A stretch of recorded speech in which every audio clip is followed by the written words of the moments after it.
And now, Giant Sports Talk Live. Here are your hosts, Eric and Glenn.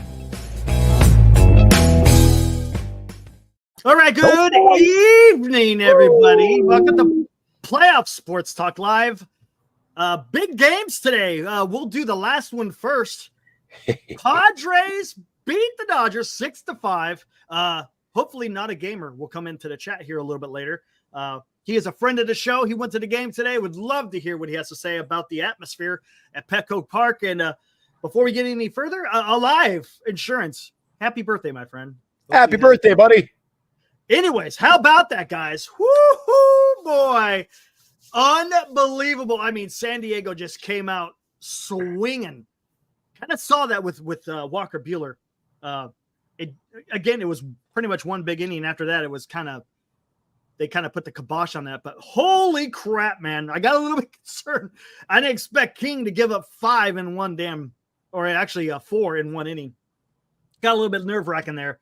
But wow, what a game. Even that first game, you got the Mets taking a 2-1 lead over the Phillies. I mean, man, the NLDS right now is just, that's the baseball to watch. Don't get me wrong, the ALDS is great too, but there's just something about the NLDS. I don't know what it is, but it's just fun to watch. And I absolutely love watching it. And hey, you know what? I'm going to test something out. Check this out. And now, Johnny T16 with a Giant Sports Talk Live hot take.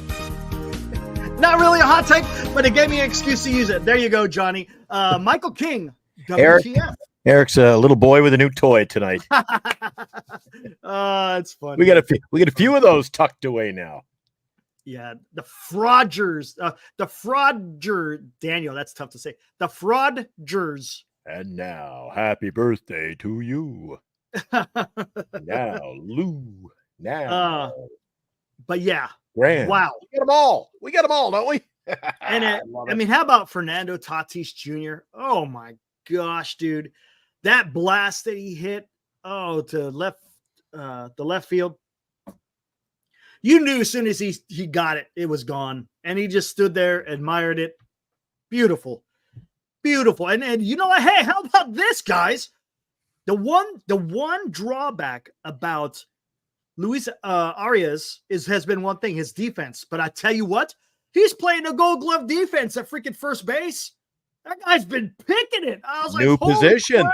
They found a new spot for him. There you go. There's your first baseman. Bigger glove. There you go. That's all you needed was the bigger glove. The dude is absolutely playing a hell of a first base. Everybody's forgotten about Donnie Barrels now. Plus, you want to get a 300 plus bat in your lineup. Oh, 100%. 100%. Mm-hmm. Oh, you great. Yes, I should have saved it for that. I could have played it again, though. How elite was Machado's base run and get into the throwing lane? Otherwise, that's a double play. 100%. I mean, he was still in the baseline, but he was a little bit more on the inside. So Freeman had because he had to throw it from his knees. Yep. So it's already off balance. And there you go, man. There you go. That's smart base running by a veteran. That's what you do as a team player. Hey, Fosse. Hey, Mo. That's what you do as a team player. Try to help your team win. And oh man, dude. I mean, unbelievable. And then how about in the very beginning of the first inning? I shouldn't say the very beginning, the second batter. Betts hits a freaking long drive to left field. Profar goes back, leaps over the fence, almost a mirror image of what he did in freaking Dodger Stadium, and literally missed it by inches. He missed it by inches. Unbelievable. I thought he had it. Oh, Mookie thought he had it. Yeah. Mookie thought he had it. Yeah, you saw? He cut it short. He was heading back to the dugout. I guess when you're running the bases on a home run, you're allowed to leave the base path because he was almost to the dugout. Yeah, he was already halfway to the dugout. Back where he was at running and then finished his trot. But anyway, that was early in the game. And boy, things certainly changed from a 1-0 ball game, Eric. It did. And Instant talks about Freeman. Yeah, I don't know, man. I don't know if he's going to be able to play. You saw that last at bat. Even though it was a single, he was gimping it up to the first base and then he'd come back. I don't know, man. I think it was a slow roller out there to center field. Yeah, I know. Took him a long time. He would have been thrown out. Base. Yeah, I don't know, man. That's Unbelievable. But here's the news. You know what? You have to shoot him to get him. Eric, guys like him, they're going to find a way to suck it up and play. And it's been announced San Diego is going to start Dylan Cease for Game 4. They're going for the throat. 100%. They see it. Blood is in the water. This is when you take advantage of a team that could be reeling. Yeah. And the Dodgers, of course, they're going to have to start a reliever. Dave Roberts has already said that a reliever will start the game tomorrow. Wow. Man, dude. Short series, Eric. Man, anything can happen. Anything can happen. You lose 100%. A pitcher, you lose one pitcher in a short series, man, and all hell breaks. This is why I said the Padres had a chance, because of the pitching. If you don't have the pitching, you're not gonna get anything done in a short series, and it's panning out in the Padres and Dodger series. But man, dude, what a freaking game, and the energy and the excitement in Petco Park was just off the charts. What's up, Pope? Congratulations! Hey, I know it's your birthday and everything, because, but you know what? I don't want to rain on your pee on your cake or anything. But don't, you know what? I know there's a big. I just think, Eric, this goes 5 games. Nope, it's done tomorrow. Everybody's reeling after this big win. But done tomorrow. You think so? Done tomorrow. I just think the Dodgers. Look, Shohei's been silent. Done. He's done. They're done, dude. All right, we'll see. We'll see tomorrow night. Yeah, if I'm a lone gunman or not. The only difficulty that the Padres may have is if they decide to do a bullpen game, can the hitters get in a groove? Because you're not going to be able to prepare for one pitcher, so they're gonna have to do their homework, no doubt about it. What the Padres should not do is rest on their laurels, thinking, because it's going to be a bullpen game, that it's going to be easy breezy. No, you still got to go out there and give professional at bats and take care of business. Get it done tomorrow at home. Get it done. And I think the Padres are in a good spot right now. You're throwing out your ace, Dylan Cease, and man, you'll be ready to go. You ready to go? I think Rogers goes. You talk about a pure bullpen game. I think he's going to max the bullpen. Everybody goes an inning. 100%. Yeah, I think so. I think fresh you're right. Pitcher in there every inning. You never. Well, I was going to say you don't see him twice, but I just think there's something about going to the bullpen every new pitcher. They might do that. New pitcher, or maybe 2 at the max for some guy if he's hot. But I don't think he'll definitely not see anybody. You won't see a pitcher facing a batter twice in that game. Correct. Darren makes a great point. I want to count out the Dodgers out. That lineup is crazy talented, 100%. But I honestly don't think Freeman's going to be in that lineup tomorrow. Maybe he is. Who knows? Maybe he's DH. I don't know what they're going to do. Oh yeah, and Rojas is out with his hammy. Oh no, I think it's no. I thought it was a growing, whatever. I think that's what it was, if I'm not mistaken. Yeah. I don't think Freeman's playing, man. There's no way. He can't run up the line, man. There's no way. Nope. 3 things I'd like you to do tonight. All right. Hit the like button for the show. If you haven't subscribed to the channel, subscribe. And I'm going to tell you why you should. Crazy if you don't, a bit later on. And make sure you send happy birthday wishes in the chat to Alive. There you go. Yeah. 3 things to do tonight. BetterCreditCards.com is our sponsor, and we have got a great giveaway. Many of you have been with us the last few days. You know all about our giveaway. We're giving away, well, not me, but we're giving away $500, Eric. A $500 gift certificate for Fanatics. So if you want to buy yourself a jersey that says Padres, go ahead. There you go. You want to get a Tigers that says Scuba on the back? Go ahead. You want to buy a jersey, a hat? You want to buy the whole damn uniform? There you go. I'll buy a jersey on the back with a big 0 and says Farhan sucks. Go ahead. Go ahead. I was going to get one for next year, but I guess I don't have to now. Yes, Cease is going to go on 3 days rest. That's fine. That's fine. Is it 3 days? Or is it longer than that? Maybe it is 3 days. I thought it was longer than that. I could be wrong. That's fine, though, man.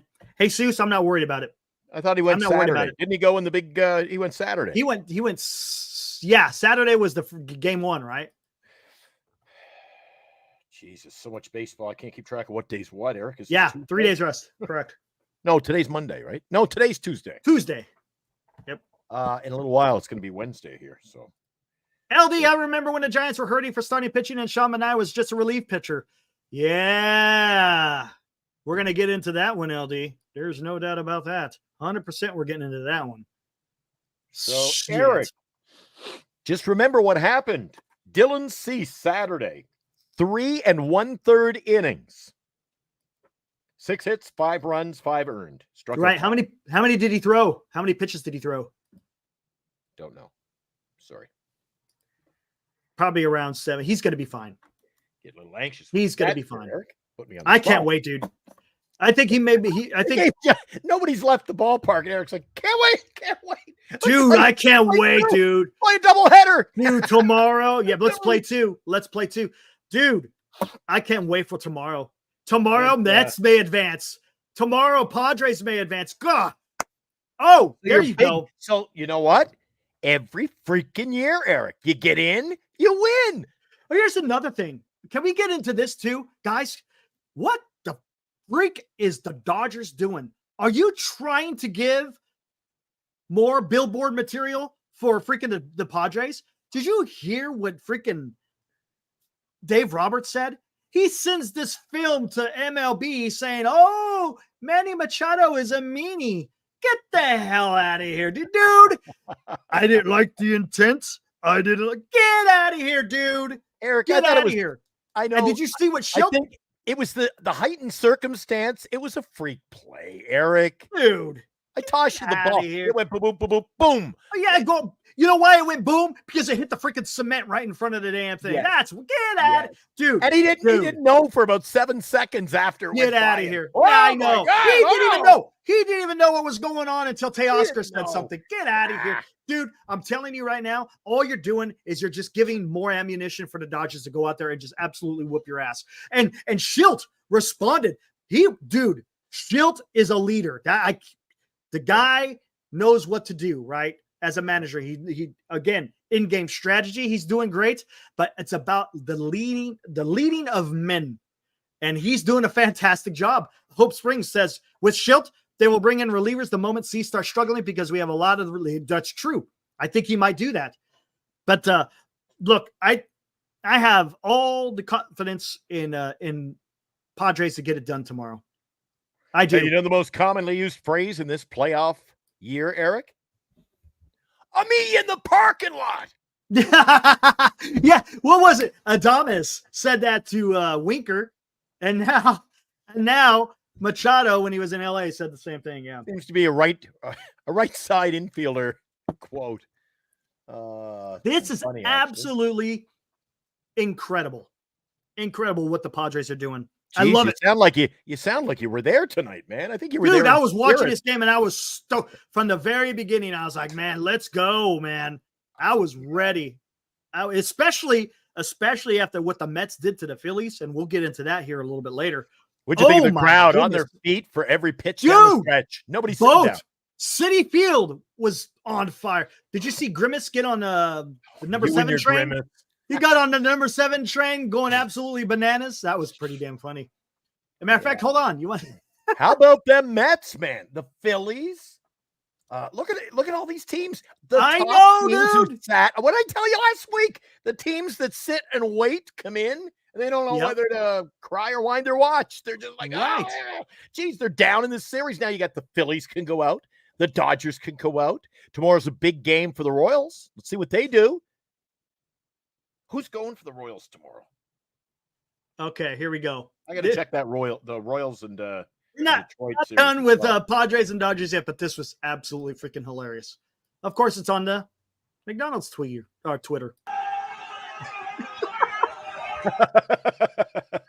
They found room for him.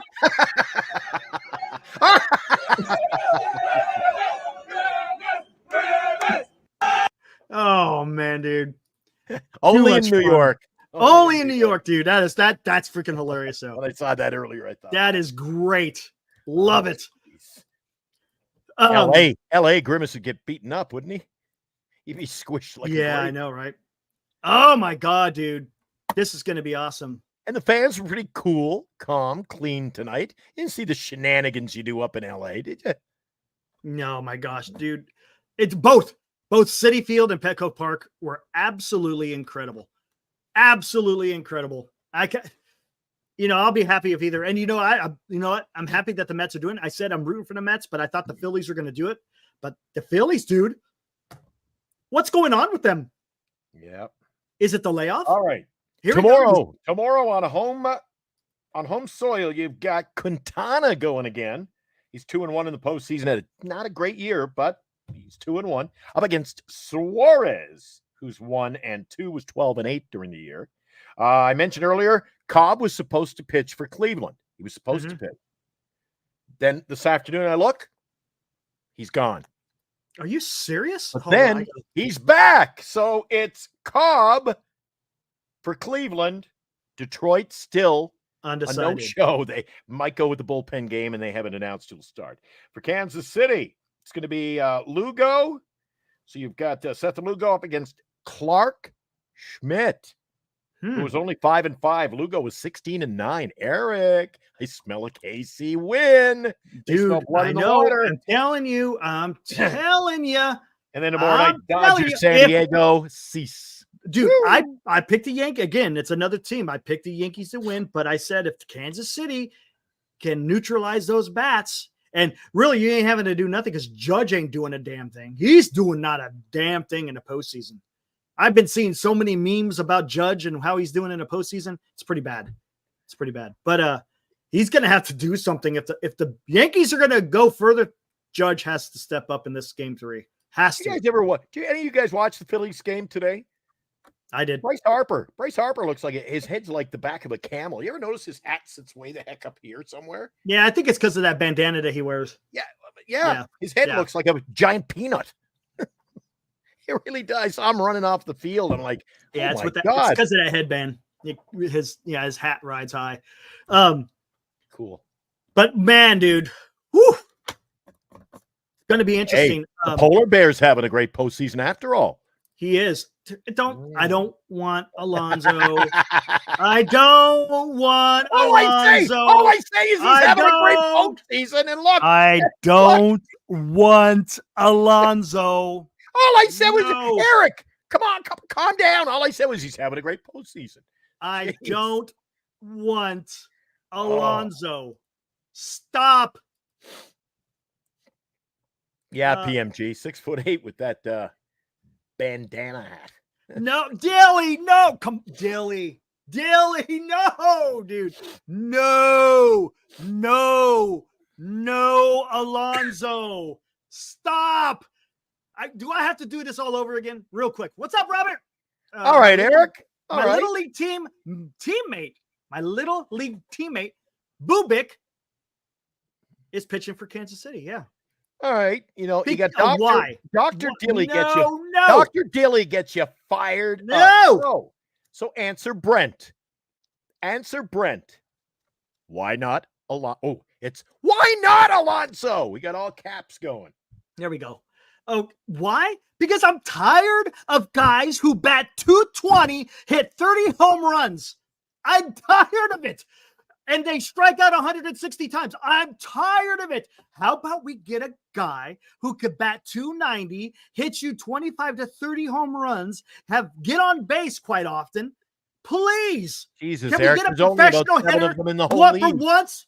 Calm down. For once? How about we get a damn baseball player, not someone who just goes out there and swings for the fences? No. Come on, dude. Right on, Eddie. Yeah, I'll take both. Okay, I'll take both. No. How do you like my new home run call next year, Eric?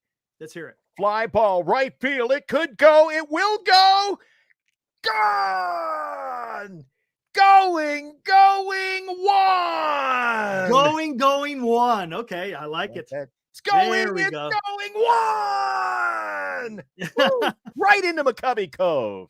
Nice. Bring that up to what is it now? 104, 105. I don't care if he's a feared hitter in the 4th spot, man. I don't care. That's what they tried to do with Soler. See what I have to deal with? Eric doesn't want a feared hitter. I don't care. Come on, man. Soto. You know what? Soto. Don't worry. Eric will be protesting with me off season now. He'll be wanting to change the show to if you're gonna spend the money, Padres Sports Talk Live. He's all out now. He's out on the Giants. The same. How is Soler not any different than what freaking Soto or Alonso will bring? They either hit the home run or they strike out, man. Here. There's a fly ball, deep right center. It could go, going, one. There you go. His 39th of the season, and we're only in August. Man, come on. Why are we talking about this? 240, 34 home runs for Pete Alonso. Come on. I don't care about that. What was his on base? Dilly wants to. I know he didn't take any walks. On base, 329. There you go. There is your 21st century freaking baseball. Eric's a strikeout, a home run, or a walk. No, I'm done. Juan Soto, if you're going to open up the bank for a player, then go get Juan Soto. No on anyone else. And the polar bear. Start with Soto. That's where you start. And the polar bear. Come on. Because how much you think Alonso's going to make? Geez, I saw another channel today, Eric. All they were talking about was Matt Chapman strikes out too. Chapman's the man to build around. And I went, what? Chapman is not the one to build around. Crazy, huh? That's crazy talk. That's exactly what I'm talking about. I don't want 240 hitters anymore. We got plenty of those on the roster already. How about you go get someone who can bat 270 plus, right? Oh, Soto can hit though. Oh, Soto can smart hitter. Come on. Brent, Soto's a smart hitter. Strikeout's part of the game, but he's nothing like these other guys. What did he bat here? Let's see. What did he bat this year? Let's take a look.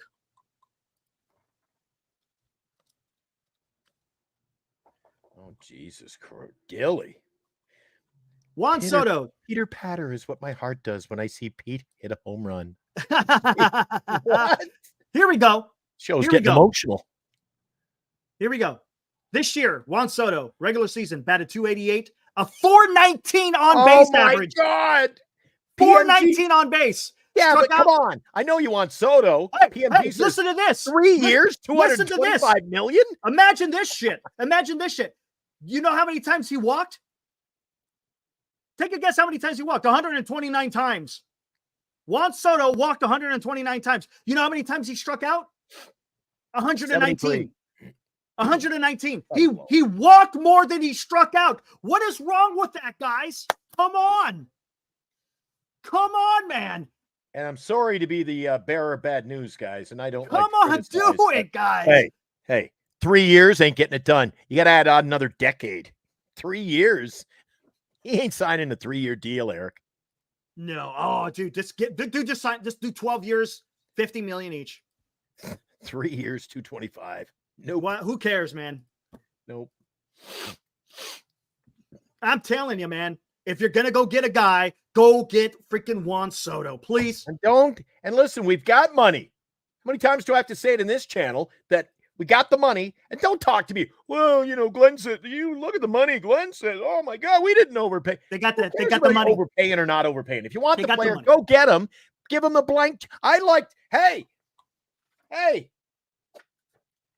Quote from Saturday's show. If you weren't with us Saturday night, we had Tommy D. Tommy D covers the Mets and the New York Yankees. And in fact, on Saturday afternoon, he was at Yankee Stadium.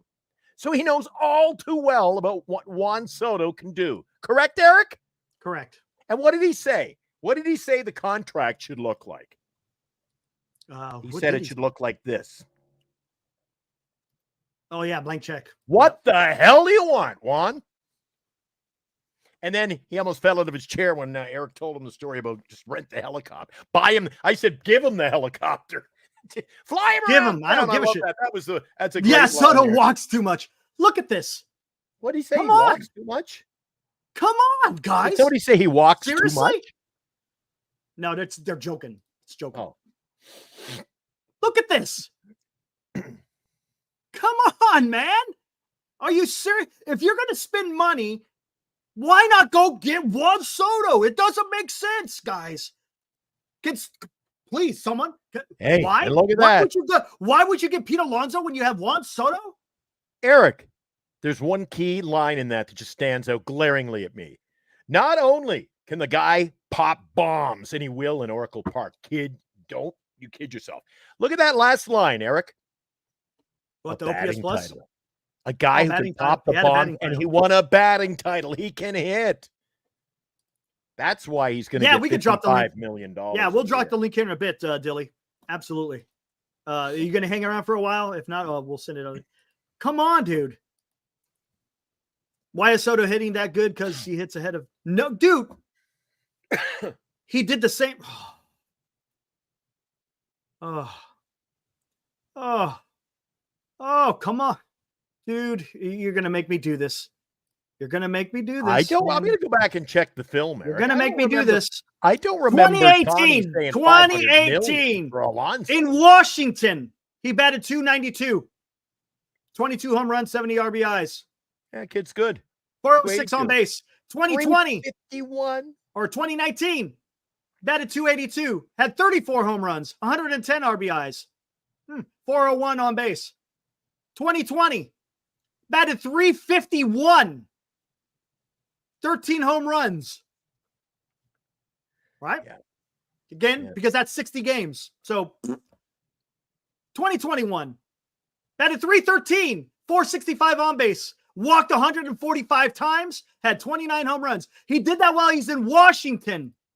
This guy can do it, man. Come on. Oh, Giants. You know what? Had enough.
Eddie, I hear what you're saying, buddy. I hear what you're saying. But you know what? The Giants got some young guys that are ready to go. And that's why I put that in a movie. You got Ramos, who could be a career, maybe 270, maybe even more hitter.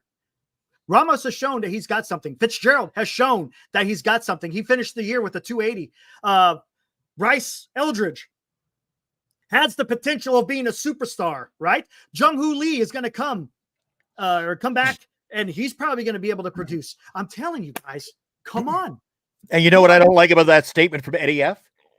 What's up? If he had been a free agent last year, people in Detroit. Well, you shouldn't bring him to Detroit. He'll just rot here. Kansas City. He can't come here. He'll just rot here. All these cities, Eric, get better by signing good players. How do the Giants get better? Sign Juan Soto. I tell you what. Hey, senior.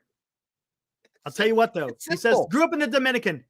Orlando Cepeda, where did he grow up? It's not rocket appliances, man. Where did Orlando Cepeda grow up? He kind of liked it playing in San Francisco, I think. The Alou brothers did pretty good in San Francisco, right? Willie McCovey played in Alabama.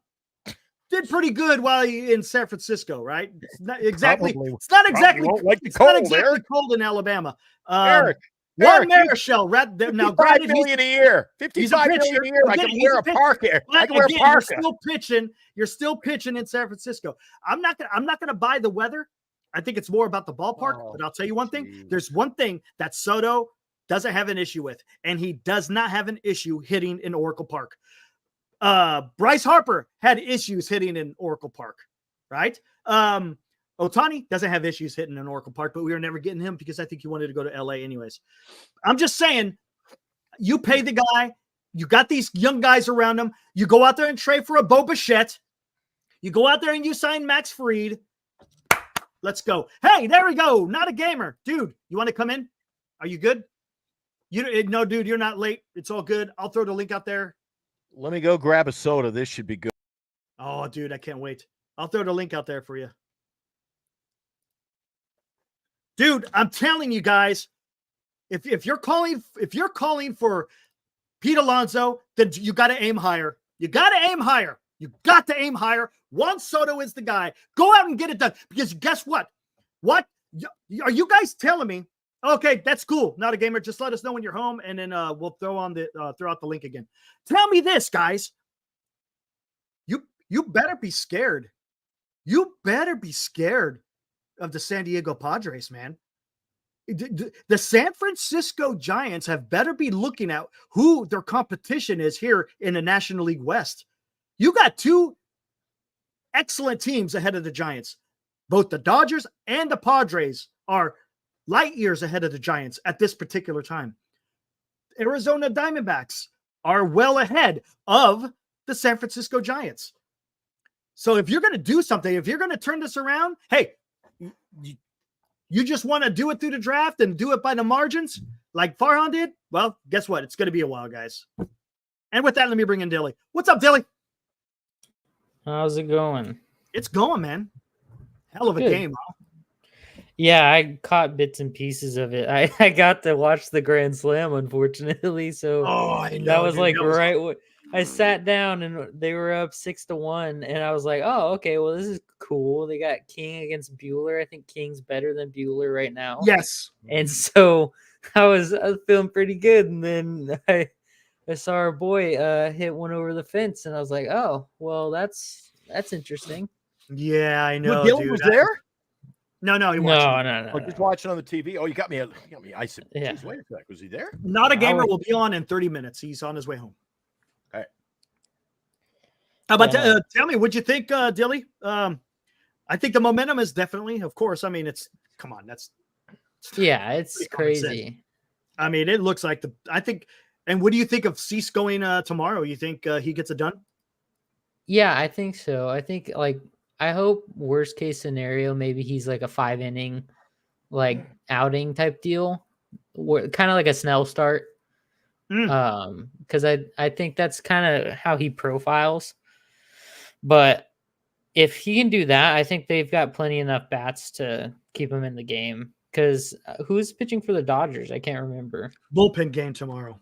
Oh, then yeah, I feel the Dodgers pitching is not I feel like it's very similar to the Mets. They don't really have anyone who's just oh, okay, this is our guy. We're just gonna just shut down, lights out. They don't have it. Yep, they don't. And they don't, man. And it just gets worse too. Yes, it gets worse the farther away from that you get. So. And it's not even if they did have some of their top dogs like Kershaw or something like that they do good in the postseason anyways. So they're too heavily reliant on their bats, which it's not a bad problem to have when you have the caliber of bats that they have. Right. But even so, pitching, we all know, pitching wins. So 100%. 100%. Perfect example was the first game. Sean Manaea went out there and he shoved. Yep. He exactly shoved against a potent lineup, man. Yep. I mean, whew. And he's so weird like that too, because he'll go out and do that, and people just he kind of reminds me of Kyle Harrison in a sense that he'll go out and some teams sometimes just flat out can't see his pitches, and he'll go out and 9 strikeouts, 6-7 innings. You know I'm what's like, funny? Where's that at? And then the next outing Right. he'll go out and they're just lit up. Like they just are on everything he's got, and it just makes no sense. And it just shows you that Farhan mismanaged Manaea so horribly. Yeah. It's so horrible. Listen to this. Did you watch the Mets and Phillies game at all?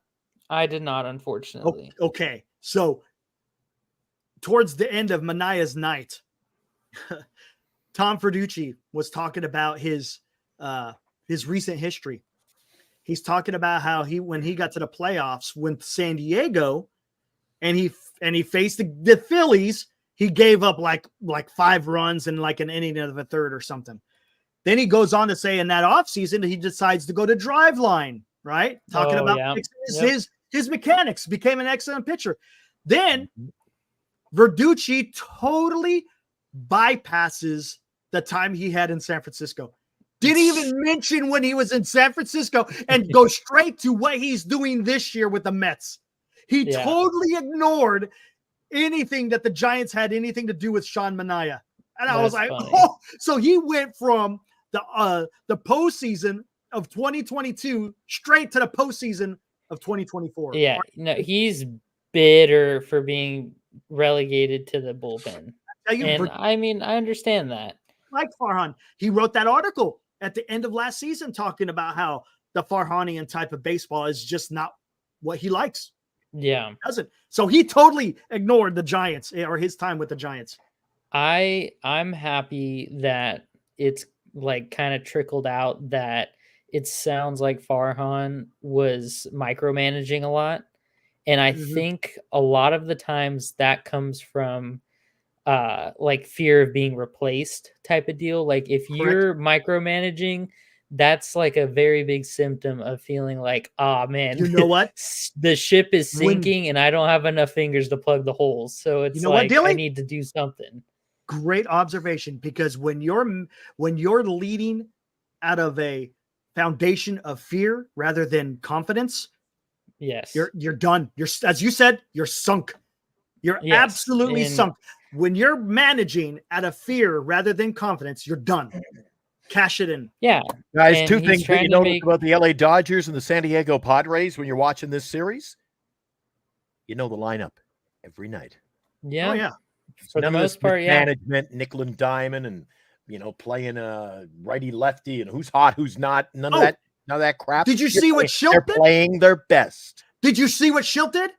They brought in Banda, the lefty, talking about the Dodgers, and they left Peralta in. Yep. They left him in because he had a double and he's sticking with his guys who are producing. He didn't. He could have gone to Solano, but he's stuck with Peralta. I think we're on the precipice so much, now, Eric, of a change. I know. I think we're on a precipice of a change in Major League Baseball in the next few years. So I think this thing is going to play itself out, the whole analytics thing. And while analytics is statistics and it may not change, you're going to see teams go back. Things go in cycles, Eric. Hey. You're going to see teams go back to playing the best you got.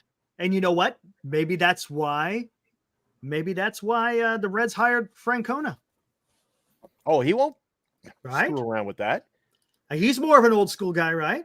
Yeah. So maybe there is something going. Maybe again, I've said this before. There's nothing wrong with information because that's what analytics gives you. It gives you information. It's what you do with the information. It's how you apply that information. Now we know that the lineup's been coming up to the dugout from upstairs. Be interesting to see and play out the Bob Melvin managerial strategy in San Francisco next year. See how it might be better. I'm going to give an analogy or a comparison. So it very much so that whole circumstance with Bob Melvin, if he was truly his neck was truly being breathed down by Farhan, which I do think that was a contributing factor. I also do think that the injury bug screwed Bo Mel's first year as well, with a lot of the options that he could have had with lineups and stuff like that. But for all of our tenured Packers fans, right? Matt LaFleur, when Aaron Rodgers was still playing, he was kind of at the mercy of Aaron Rodgers because he was steering the ship, his offense, and then Matt LaFleur. It was like a collaboration type of deal where you had the star of the show as Aaron Rodgers, And then you had Matt LaFleur kind of like, all right, we're going to do this, we're going to do that, whatever. But then at the end of the day, it was a Rodgers offense. Second Rodgers goes bye-bye and he has like his rookie Jordan Love quarterback at the helm. It's a Matt LaFleur offense now.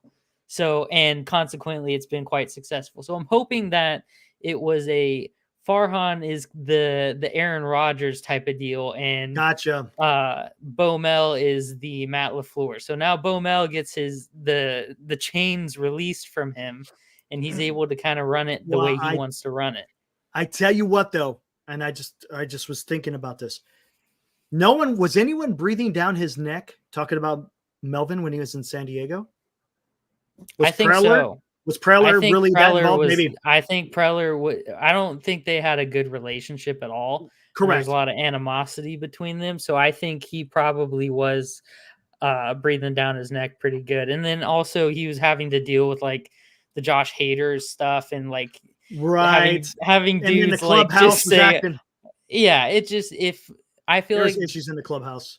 Bomel was like cut off at the shins. Like basically he wasn't able to manage that team because either the higher ups extenuating circumstances, you could say. The higher ups wasn't able to manage this year's team.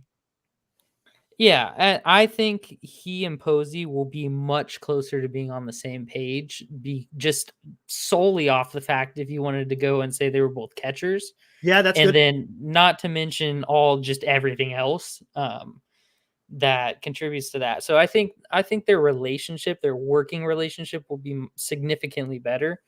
Mm-hmm. I also have been hearing a lot of rumblings that as soon as Bomel's contract is up, that they might be looking for a different manager, which would be interesting.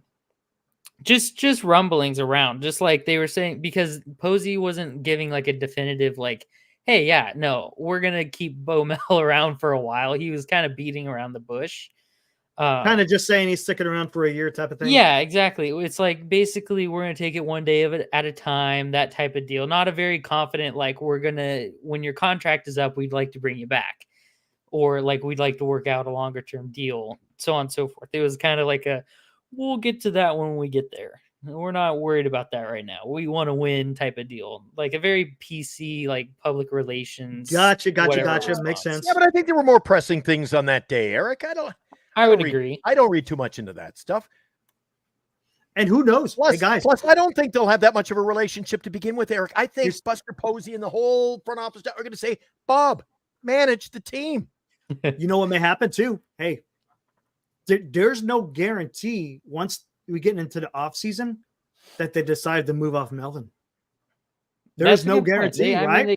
It's not like if they want to, they could move off of him. It's not a big deal, right? Yeah. If they have a great year next year, he'll be back. I would hope so. And I have no problem with Bob Melvin at all. I have zero problem with him, the way he manages. He managed great in Oakland. I feel like he was uncomfortable in San Diego, but I mean, hey, they didn't do bad in San Diego with him there. It's not like his first year in the playoffs wasn't so bad. Yeah, it's not like he tanked. So he has a great pull with all the teams in the league and all that kind of stuff. So I have no problem with Bob Melvin. I don't think he actively is a negative influence on the team. And yeah, maybe there's someone out there lurking in the shadows that's better or like would click better, whatever. But are you willing to risk that and get rid of Melvin to try and find that and then end up with another Kapler? Or would you just like to stick with Melvin and like just ride it out? I think the safe option, the good option is just ride Melvin out for a few years and see how that goes. It's going to be interesting to see how this all plays out. The biggest thing, of course, is we talked about it last night. Getting that front office put together, man. Yeah. I said this yesterday. You're going to have to get a GM who knows what the hell he's doing. Yes. What's the lady's name? You can't have Kim Ng. Yeah, her. I feel like it's going to be that. I think she's going to be the one. And, I don't know much about her, but I feel like that would be Kim Ng. Kim Ng. She's not going to be the GM, Eric. I keep hearing. I think she might be. I think she's the GM. She's not going to be not going to leave the job she's got now to be the GM of the San Francisco Giants. She might. because this job, being a GM for the San Francisco Giants, is bigger. Going to get out of her contract. It's with the MLB. It's through the MLB, isn't it? They don't care. They'll find someone else. I don't know. She's probably just a figurehead. That's who they were. I ain't betting on it, man. They were thinking about that. Like I remember hearing some, like her name being brought up. Seems like a San Francisco thing to do, to be honest with you. Yeah, I could see it being a thing. And you know what? If we're gonna say Farhan is rock bottom, there literally can't be anything worse. So it's like, I tell you what, though, I'm leaning that guy in Oakland. That's who I'm leaning. Oh yeah, Billy Owens. He could be another one. And here's another thing, guys. I said this just a few minutes ago. The Dodgers and the Padres are light years ahead of the San Francisco Giants. The Diamondbacks are definitely above the San Francisco Giants. So, I mean, unless you want to go through another quote unquote rebuild, which we're supposed to be doing over the last 6 years with Farhan, and we're nowhere close to where we were. Is this club any different than it was in at the end of 2018? Not by much. I wouldn't say. You wouldn't got a say few younger. I like their emergence of a certain, like you were saying, like Ramos. a few of their young dudes. And I think that's clutch because I remember when Ramos got brought up the first time, and he like just was sparsely started here and there, patchwork status. Yep. I always remember saying that he looks like a baseball player. He looks like someone who could be something, but he never got the chance. Never really clicked. And then in the minor leagues, he was like hot and cold, hot and cold, hot and cold. And then it clicked. And then thank goodness, knock on wood, I truthfully, honestly don't believe if Jung-Hoo Lee does not get hurt, we do not get Ramos. So in some sort of trickle down way, maybe that's for the better. And Lee's injury was not to his throwing arm. So I don't think, at least it was his glove hand. So I'm hoping that does not, it's obviously not going to affect his throwing capabilities, which is what I was swinging though. Swinging, I don't know, because look at Ohtani. He had Tommy John on his throwing arm, which is his dominant hand, and that's your lead shoulder's hand a little bit different than elbow, though, right? When you're swinging. Yeah, I worry that I'm less worried about his bat because like a dude like Conforto, who also had shoulder surgery, who was a power bat, so he needed lift and launch. Jung-Hoo Lee being a contact bat, I'm hoping that it's not as detrimental to him. Yeah, if whatever. And then maybe worst case scenario, okay, he changes his game and he's ultra contact. Maybe he's more on base via the walk or whatever and uses speed to get around. I don't know. I feel like he's more dynamic and he's younger. So what do you guys think that Conforto? You think Conforto's gone, right? Gone. Oh, thank God. I think he's back next year. I don't have a lot of animosity for people on this team. Okay. And I like to not hold like grudges against people. Like Soler came and he wasn't great, but I'm not going to hold that against him type of deal. I tend to root for the player and success. Mm-hmm. But Conforto is one of the few people that I'm like, just your $18 million salary. I cannot wait for it to be off the books. Thank you very much. Exactly. Because that money can put it elsewhere. I think Yaz comes back though. I think Yaz comes he's back. He's going to come back again because it's arbitration. And mm-hmm. What I hope they just use him where he's going to succeed, which is a fourth outfielder. Yep. He is a good fourth outfielder, not defensive substitution late game. Yes. Not every day.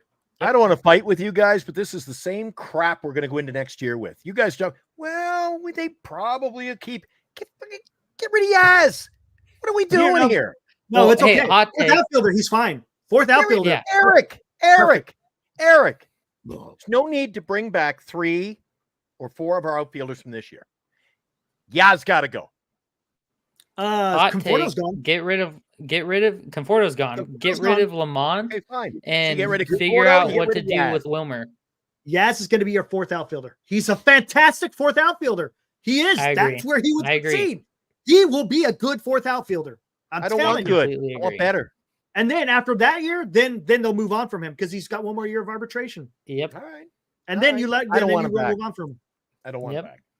As a fourth outfielder, I think you need to get rid of Lamont, and I think you need to get rid of Wilmer. Not because their salaries are worth anything, but because they just clog up the roster. Yeah. Yes. And you can't do it.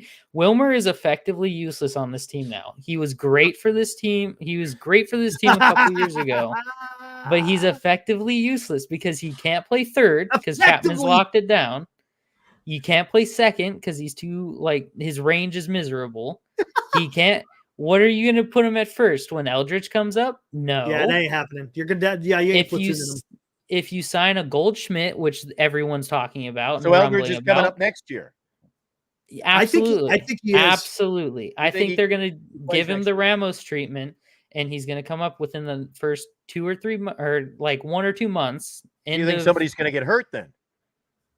I don't know. I don't know what they do. I think what they should do is they should find a way to get rid of Wilmer, find a way to get rid of Lamont, and then sign like a Goldschmidt, put him at first, bring up Eldridge, and then basically use Goldschmidt like they used Nick Ahmed at short. And you just kind of plug him in whenever he needs a day off, or you move Goldschmidt to DH. What and the then hell are we that talking way about here? So then you keep Wilmer and you plug him in if you're going to have Eldridge playing. You could do that, but then Wilmer runs. You're telling me that Wilmer can't play first base for the San Francisco Giants? No, absolutely. You want to sign washed up, can't play in the major league anymore, former Arizona Diamondback players? He hit more home runs last year than Wilmer has in his best year. Careful. Well, okay. What was that? And he plays Gold Glove defense. No. What are you talking about? He hit more home runs last year than Flores in his best year. I believe that is true. That should be true. Easy to find out. I'm on my way. And you don't come with the Flores hate, Dilly, and not feel the wrath. I was gonna say, Eric, for the last 6 months, all I've heard is Wilmer didn't do anything this year. Wilmer didn't play. He got hurt in San Diego last year. He got hurt. The guy didn't play. How can the guy produce? And then when he was in there, he's playing. He's not playing. He's playing. He's sitting out.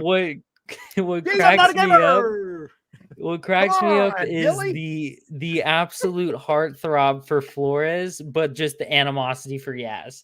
Just makes no sense at all. Because Flores, the only position that Flores can play. Put Soto in right field.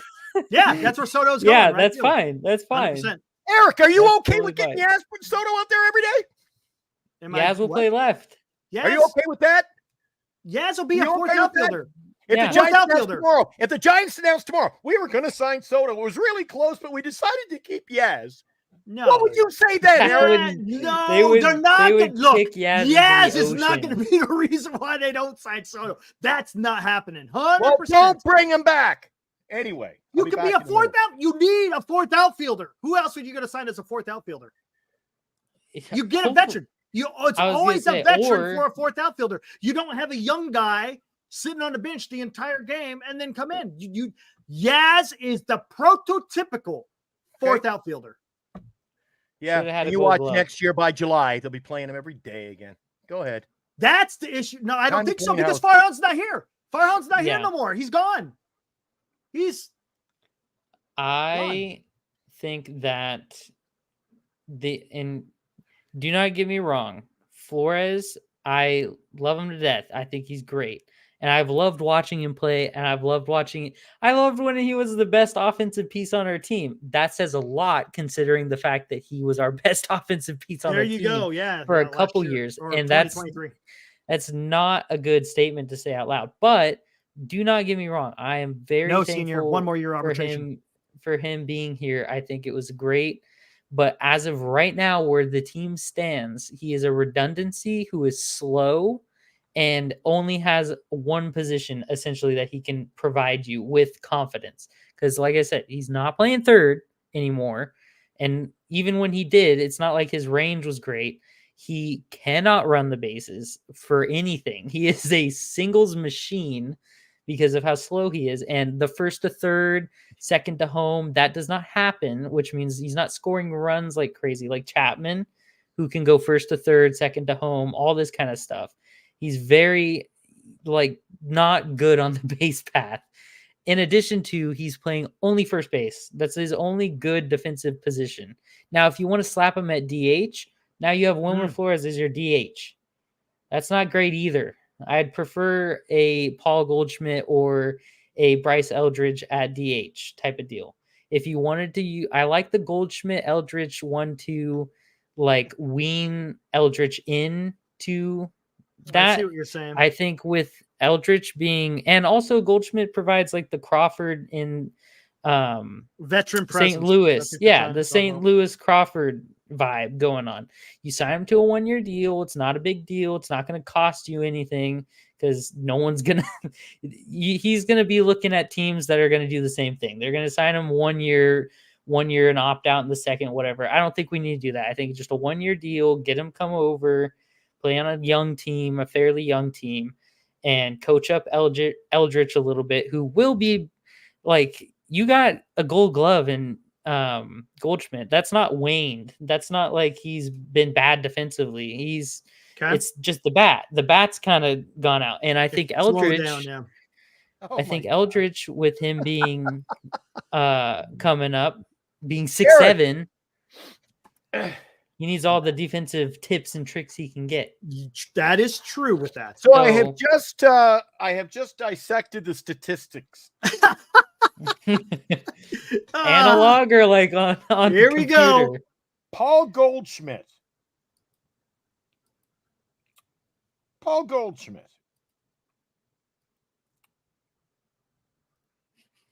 Drum roll. Last year, did you say last? Oh, I said last year, not as in not 2024, 2023. Because I think they both when he had 22 home runs and Flores had 23 in less than half the at-bats. Interesting. The most he has ever had. Goldschmidt, 36 home runs in 710 at-bats. It's a lot of it. That's an impressive amount of bats. Look it up. Goldschmidt is not the player he once was. No, not at all. So how you're comparing him to, bringing Goldschmidt. I think you're jumping on the wrong bandwagon, man. It says here in 2023 that Goldschmidt hit home run. Oh, he didn't play in 2023. Oh, wait, did he? What am I looking at right here? Oh, that's triple. Sorry, he hit 25 home runs in 2023. In 2023? 2023. Yeah. He had 25 home runs. Sorry, he had 25 in 23. Yeah, and 80 RBI. He hit 22 this year. And in his career, let's see, what's the average home run per number of at-bats between the two? Wilmer's still a better home run hitter. Add up how many at-bats they've had in their career. Take the number of at-bats, take the number of home runs. Cross multiply, 162 games. See who's got the better average home runs. Wilmer's playing. Let's see. I can see getting rid of Wilmer. And you know what? And Lamont. I can see it. Goldschmidt's not your guy. I don't know. I think Eldritch is your guy. But I think, like I said, you use Goldschmidt like they use Nick Ahmed or they use Crawford. And there again is another Giants problem. Use him like we used. Yeah, use him and get rid of him 30 games later. Which, why? You know because what? He's no good. Well, here's the deal. If you sign him and then you dump him that soon, that means Eldritch was a success. And then you're not even going to be thinking about Goldschmidt. And it's totally fine. Jesus. I know Wilmer did not steal 10 bases, so I can tell you that the right one is not Wilmer at all. That is not going to be the deal. It's pretty damn equal other than the WAR. Pretty damn the same. Pretty damn same. 279 to 280 hits, 46 to 50 home runs, same RBI, stolen bases, batting average a little bit better on the left than the right. On base, a little bit better on the left than the right. Slugging, damn near the same. OPS, damn near the same. OPS plus, damn near the same. This is over 3 years. The last 3 years? The last 3 years. 2022 to 2024. So why would you rush out and get Goldschmidt I don't get it. I just don't. Just I don't as see a- your logic. No. You don't know who these guys are. I was gonna say that the right one This doesn't is make sense not- to be Goldschmidt because 220. This is- Oh, you know what? Is it? I think you No, just because got he's had lefty more. He's righty. had more stolen bases than that. I was gonna say the average on the right looks like a Yaz average, but I feel like he's stolen more bases than that. It's Conforto and Yaz, isn't it? Conforto and Yaz? Yeah, that would check out. Flores and Yaz. Okay. So there you go. Only 10 stolen bases from Yaz the last That's 3 it. years. That's crazy. In 3 years. I would have thought that would have been higher. 3 a season. In 3 But seasons. the WAR checks out. The average checks out. That's a very Yaz average. 225. It's a very Yaz average. Exactly. That's what I'm a saying. Very Yaz average. He's a fourth But outfielder. the You way stick him out there in the 8th or 9th inning for defense. That's it. And he's got That's a little it. bit of pop. He might hit you a bomb here and there, be clutch, whatever. The way I look at Yaz is he's a better version of Chris Taylor, only strictly in the outfield. Yep. Because that's it, man. That's it. you all cannot he is. justify it to me that Chris Taylor should be a Dodger on the Dodgers roster And you know what? batting 150. And here's the thing. That's And if crazy. you don't want Yaz, that's fine too. That's fine too. I'm not hung up on keeping Yaz. I'm just saying he's a good fourth outfielder. That's it. I completely Yeah, I concur. think he's a good fourth outfielder for somebody else, Eric. Fair enough. Who would you get for a fourth outfielder? You should be able to do a hell of a lot better than a guy who batted 200 or below for 2 months of the season, Eric. Who would you get as a fourth outfielder? Oh, To be honest with you, I don't know. there's going to be plenty. There's going to be guys out there. I don't know. Well, here's the problem though, is because Remember, the only the San Francisco Giants, guys. Only the San Francisco Giants. There you go, gamer. Farhan Zaidi can pluck this minor league talent from the Baltimore Orioles and turn him into a household name. Yeah. He wasn't Yeah, playing I anywhere. mean, you Eric, gotta- he wasn't playing anywhere else, and nobody wants to trade for him. No, he's not. Nobody wants him. Because Why people fell in love with why this. do we need him? Sign him in the People- fourth outfield. People fell rid in of love him. with him Move from on. 2019 to 2021. Move From on. 2022 to 2024, he sucked. From Yep. 2019 to 2021, he was decent. He was legit.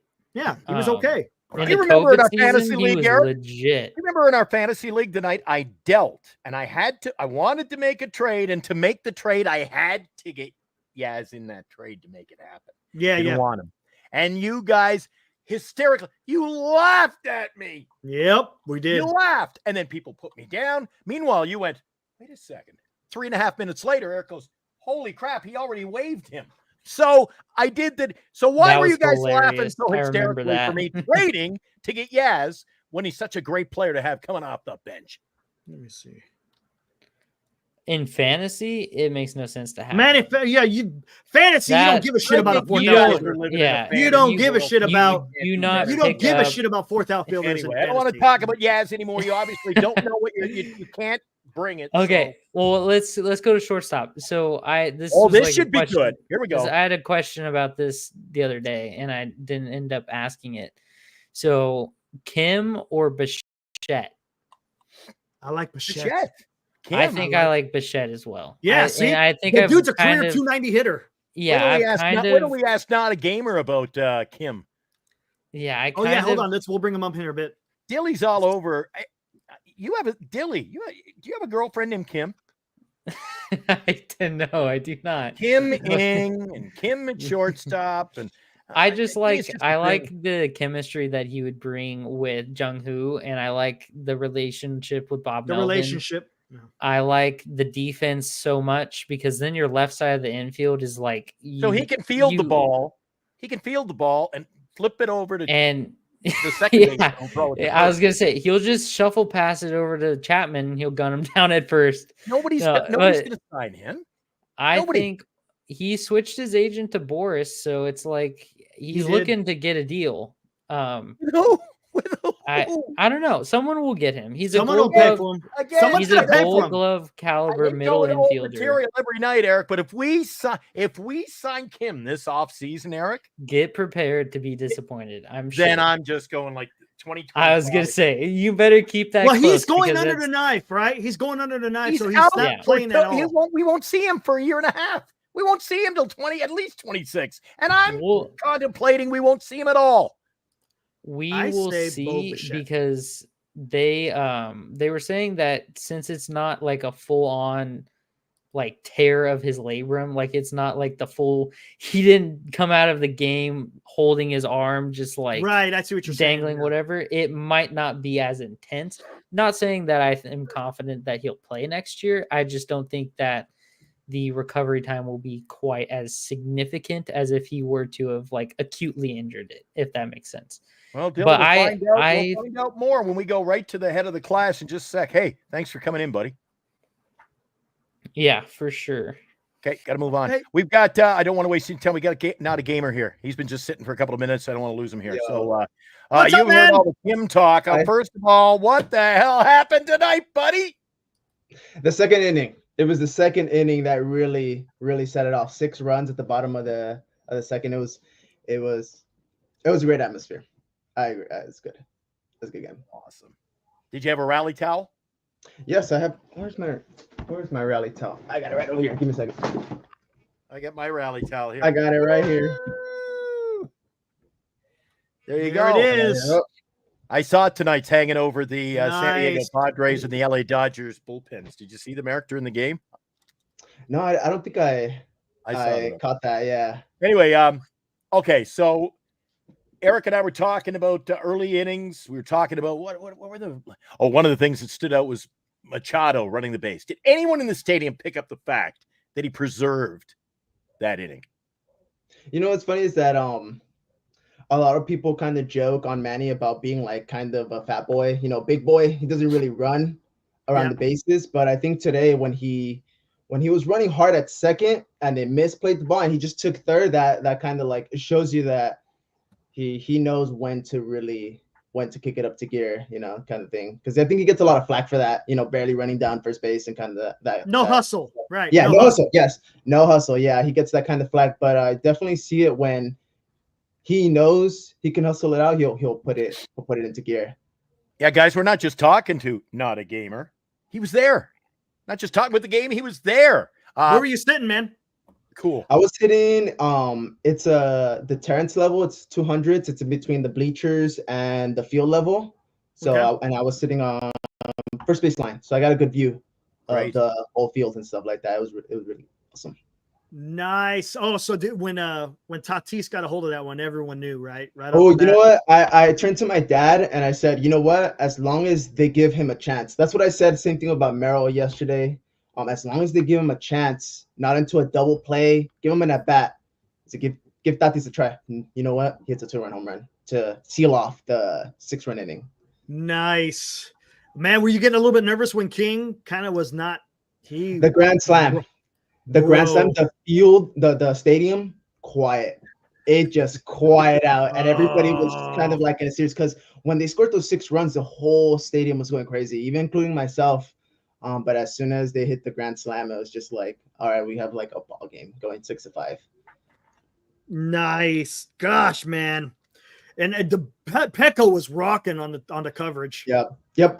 By the second inning, I was sweating so badly. Like I was so. It's cold at night with the marine layer, but with so much excitement going on, it's just I was sweating so much. Okay, here's what was the percentage of the game you were on your feet, and what was the percentage of the game you were sitting? I would say a good 70-30. Yeah, I bet. 70-30. Yeah, and especially Nice. the seats that I were in, it's like if the person in front of you stands up, you kind of have to stand up to see the rest Gotcha. of the game, type of thing. So, but that section that I was in, it was like 70-30 that we were standing. Not just the game, but before the game. Now, I've gone to plenty of games at Petco, and I go in the entrance up by the ticket windows, up by the hotel side. So, I mean, a lot of people exit the exact opposite side where you got the big exit there and the steps, and so I'm used to the more quaint side, if you will, heading over to the hotel. What was the atmosphere like before the game outside the stadium? Because it looked like the berm out there by the fire department. It looked like it was just chaos out there too.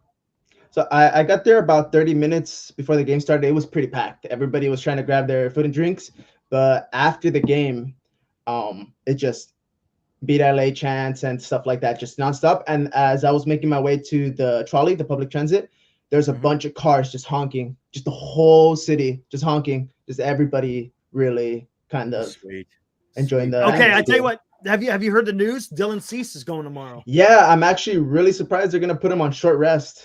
Yeah. But Are you going you know tomorrow? what? Are you going? I will be there tomorrow. I will be there tomorrow. I will You I'll gotta be take there. some video. Take video of that last. I got plenty of pictures and stuff like that. I'll find the way to show you guys of where I sit and We stuff. got an email. But, you just send it to our email. And email. I can Okay, download it. cool. Yeah, yep. Pop it up there. right Everybody's on. talking about us here. But Dude.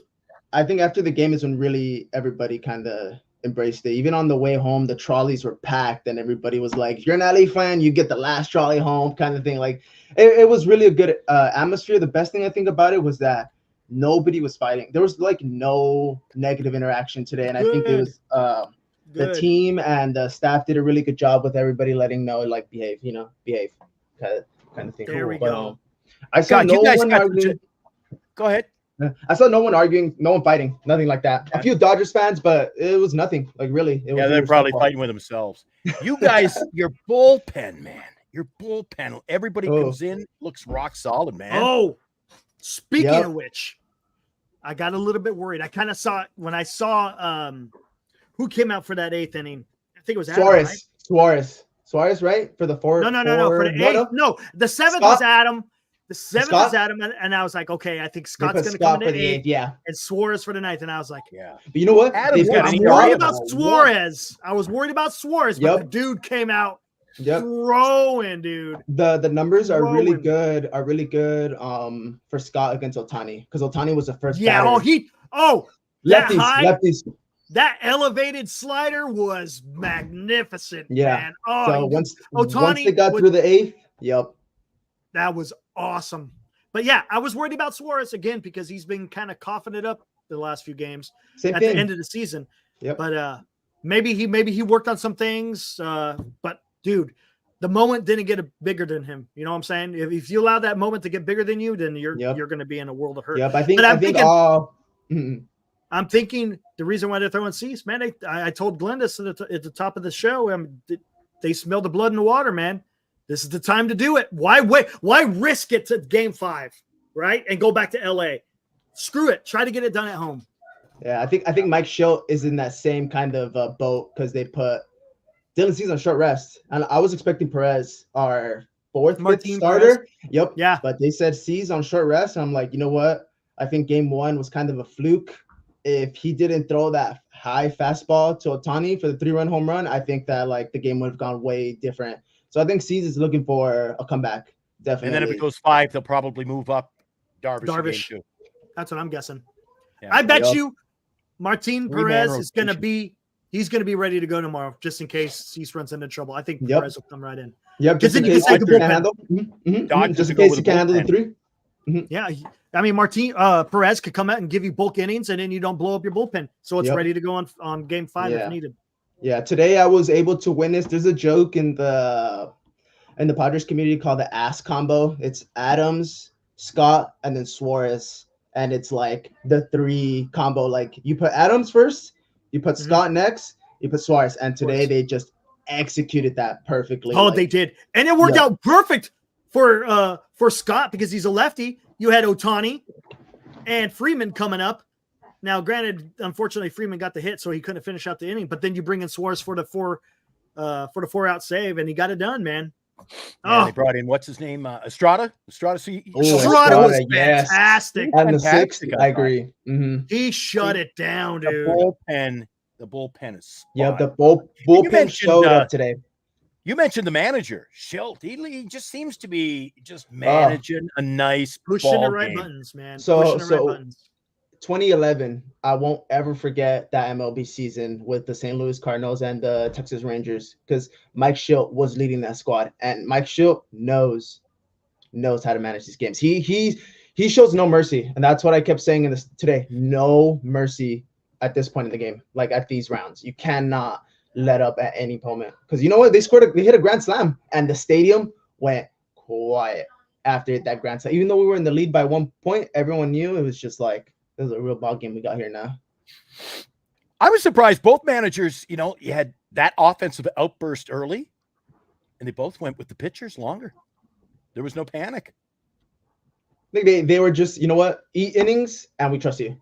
Kept it a close. They kept it a close game. I think. But look, especially the Dodgers giving up 6. Yep. I think. Then I go for a snack. I come back and Bueller's he's still there. Yep. Holy cow! And then that smell of desperation. I'm thinking, my God, if you've got to do this tonight, what the hell have you got left for the rest of the series? Yeah, I think Dodgers were just Yep. Jesus, Eric was right. They're thin, man. They are thin on pitching, aren't they? And Freddie Freeman took a weird step too, and he almost got pulled from the game too as well. Yeah. Oh, they showed it late. He looked he like had he to couldn't get down the line. When he had to jump for that ball, and then he landed on first base. You could see he was not feeling good. And then Miguel Rojas too as well, getting pulled out. Yep, Rojas inning, I think, fourth. Yeah, rounding after third. After he ran to third base, he came up because remember they had to go out and see him there in that long inning when San Diego was pummeling the Dodgers. Yep. But it's going to be interesting. So many different things you can talk about this game, and one of them was early. Eric and I were talking just about what we thought of the game, and I thought, holy crap, geez, they found themselves a nice little first baseman. Arias, dude, picking it at first base, dude. He had his troubles in the infield when he had his troubles. I said to Eric, just give him a bigger mitt and put him at first base. He won't miss nothing. Yeah, I think a lot of us are surprised that Arias was playing first because it's been between like Solano and him. So but you're looking at his numbers. You want to keep his bat in there, don't you? Yep. And throughout the year, he kind of Arias has had like a iffy kind of defensive. Yes, he's always been known as not a very good defenseman. Yeah. But today, I mean, like, you know, I don't know the intricacies about first base, but realistically, you know, you're standing at the corner of the line. You know, your only plays are kind of like you're going to lean to the right unless they hit a hard ball to the left. It gets past you. It's a double. You know, it's hard to kind of get it. So I think he got like sort of semi of a easier position because he kind of just has to stand there and field the ball. Oh, it's a tough position. I'd say that's when I played, that was the toughest position to play. Let's not forget, he dove to his left to prevent a double. Yep. He picked it from Machado when he threw a two-hopper. That's true. Yep. And last game, he turned the nice double play. A double play. Mm-hmm. Yeah, so it was really, really. I think I just thought he's a hidden gem. Yeah. First base. Yep. Random first base when I think he was playing second with Miami. Just random, like, you know what? And I kind of like this lineup. It goes into. So I don't mean to go off tangent, but I heard you guys talking about Kim, in the last with our friend Dilly. I think it was Dilly. Dilly.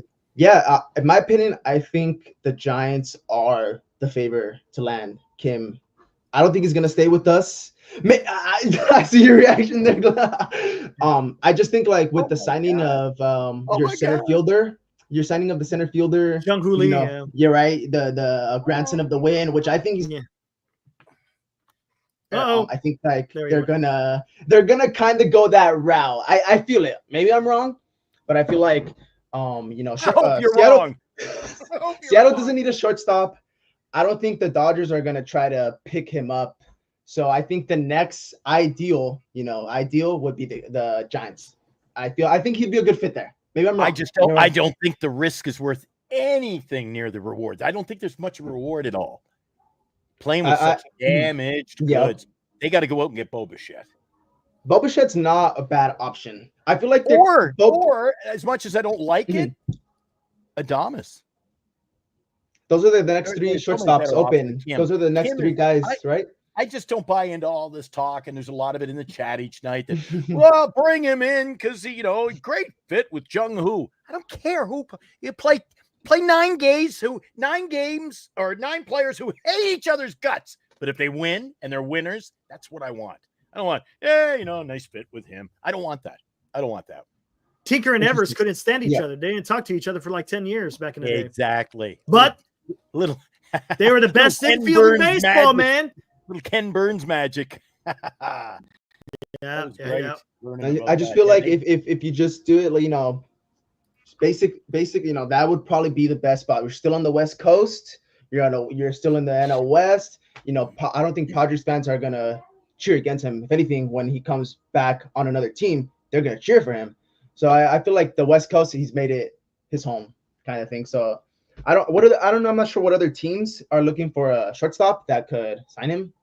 But I feel like that was my first mind. Like the Giants, I feel like they're gonna try to go for him, maybe on a cheaper deal because not with the Giants. Nope.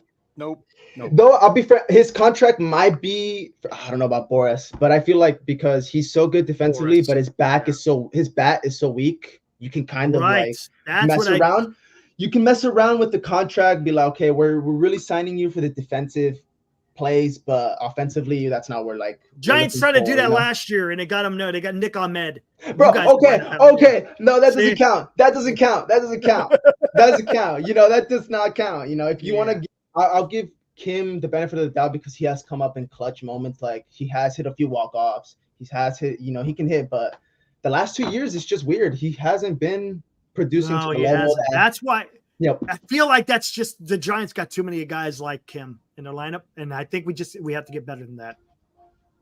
Yeah, I'm not a big Adama. I don't want them to get a Adama. That's why I want Bo Bichette. I want Bo Bichette. I think you could trade his for numbers. His numbers just reek of such a great future at his age, 25. Really? What's his defense looking like? I thought he was like kind of defensively.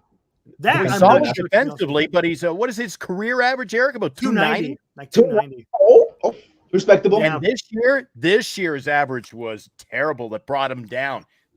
He had an off year. Yeah, two injuries. He got hurt. Yeah, this year for any player in the Blue Jays, I think that's kind of like, you know, wash up. Everybody knows Vladdy and Bo Bichette are pretty solid. You know, that's a right infield. That's solid, right?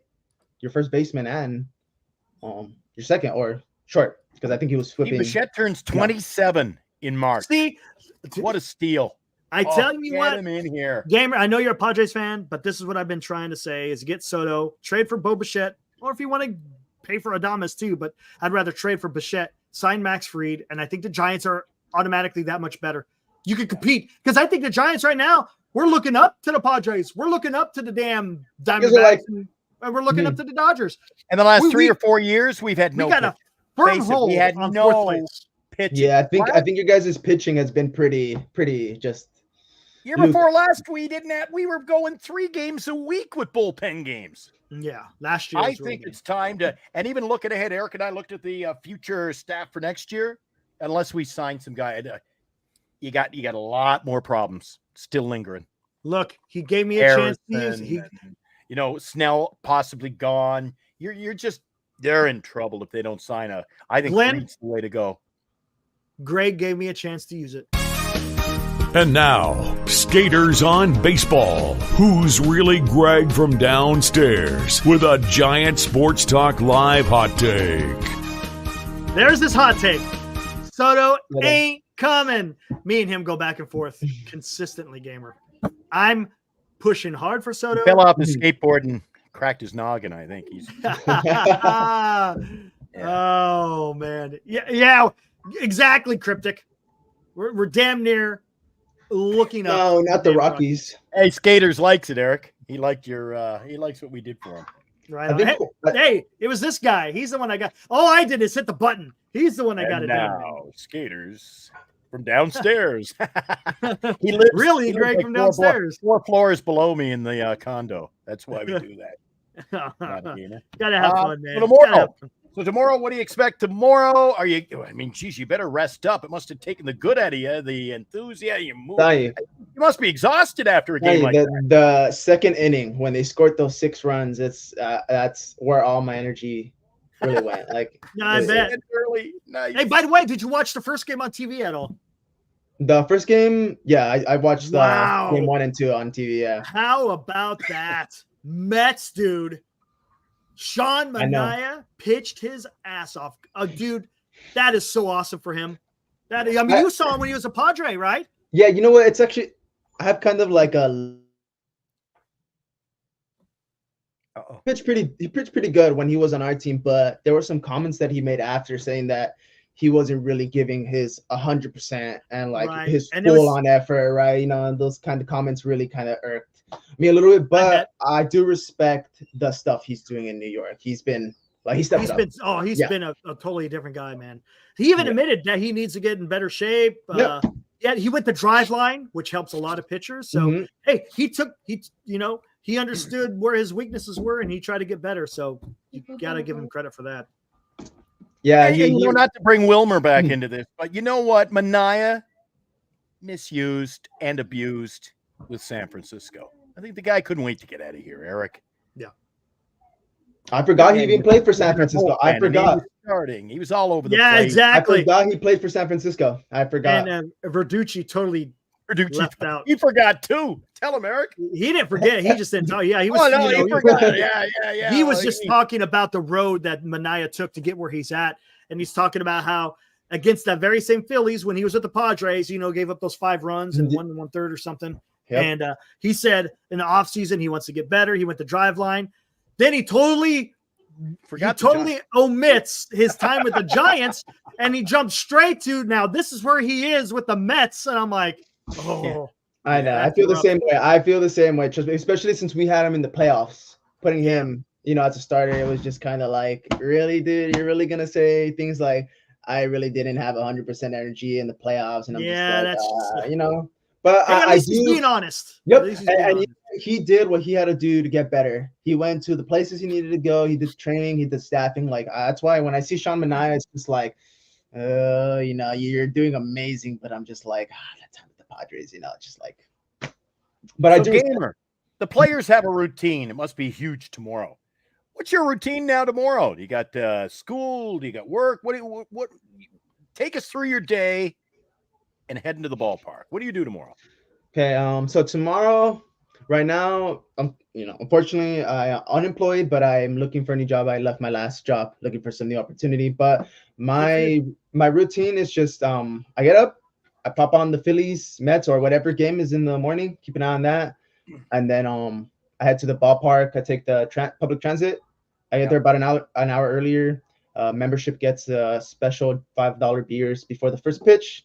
So I go in there, I have some drinks, some food, and then I head my way to my seat and just kind of watch the game from my seat. That's kind of my routine at the ballpark. I have a bar. It's called a Ballast Point bar. The Draft. It's pretty good. My favorite. If you guys are in Petco, the Draft. It's one of my favorite. Oh yeah. Spots. Next year we'll make a point of it. I go down to probably 8 or 10 games a year at Petco.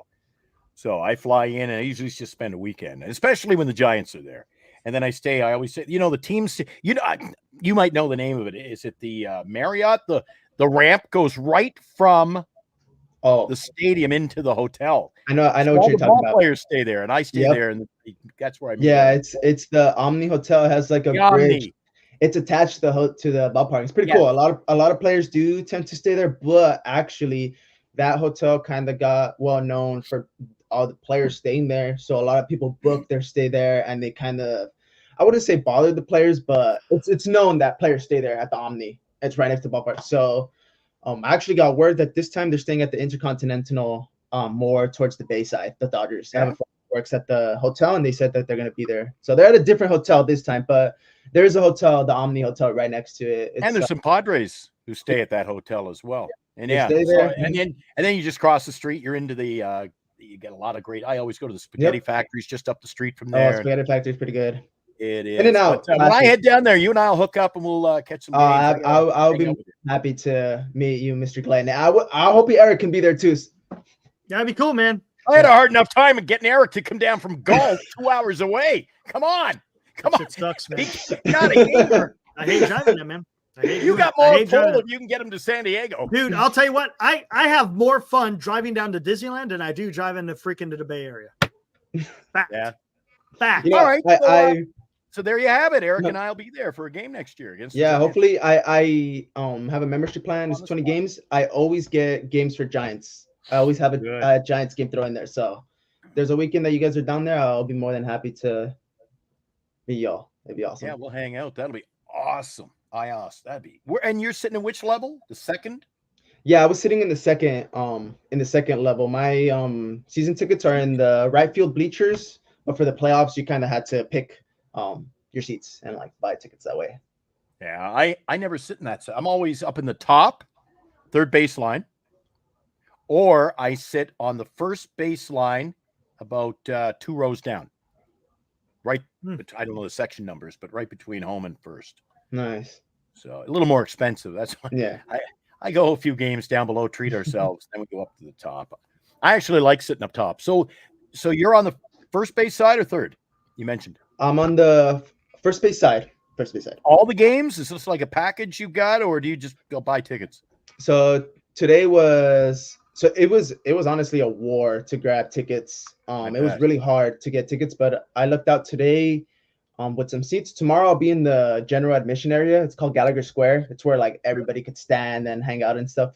I'll be there for tomorrow. That's where my section will be. Oh, that's sweet. How long you been a Padre fan? Do you have a favorite player? Do you go back to Steve Garvey, or are you too young for that? Honestly, the Agon era. Agon era. That's really where it started for me. I think like 2008, 7, 6, that kind of era. It was really just Adrian Gonzalez that kind of sparked my love. Hometown guy, went to a school down the South Bay. His high school is only like 15 minutes away from my place. So they retired his number at his high school. So I fell in love with baseball at that time with Adrian Gonzalez. Sweet.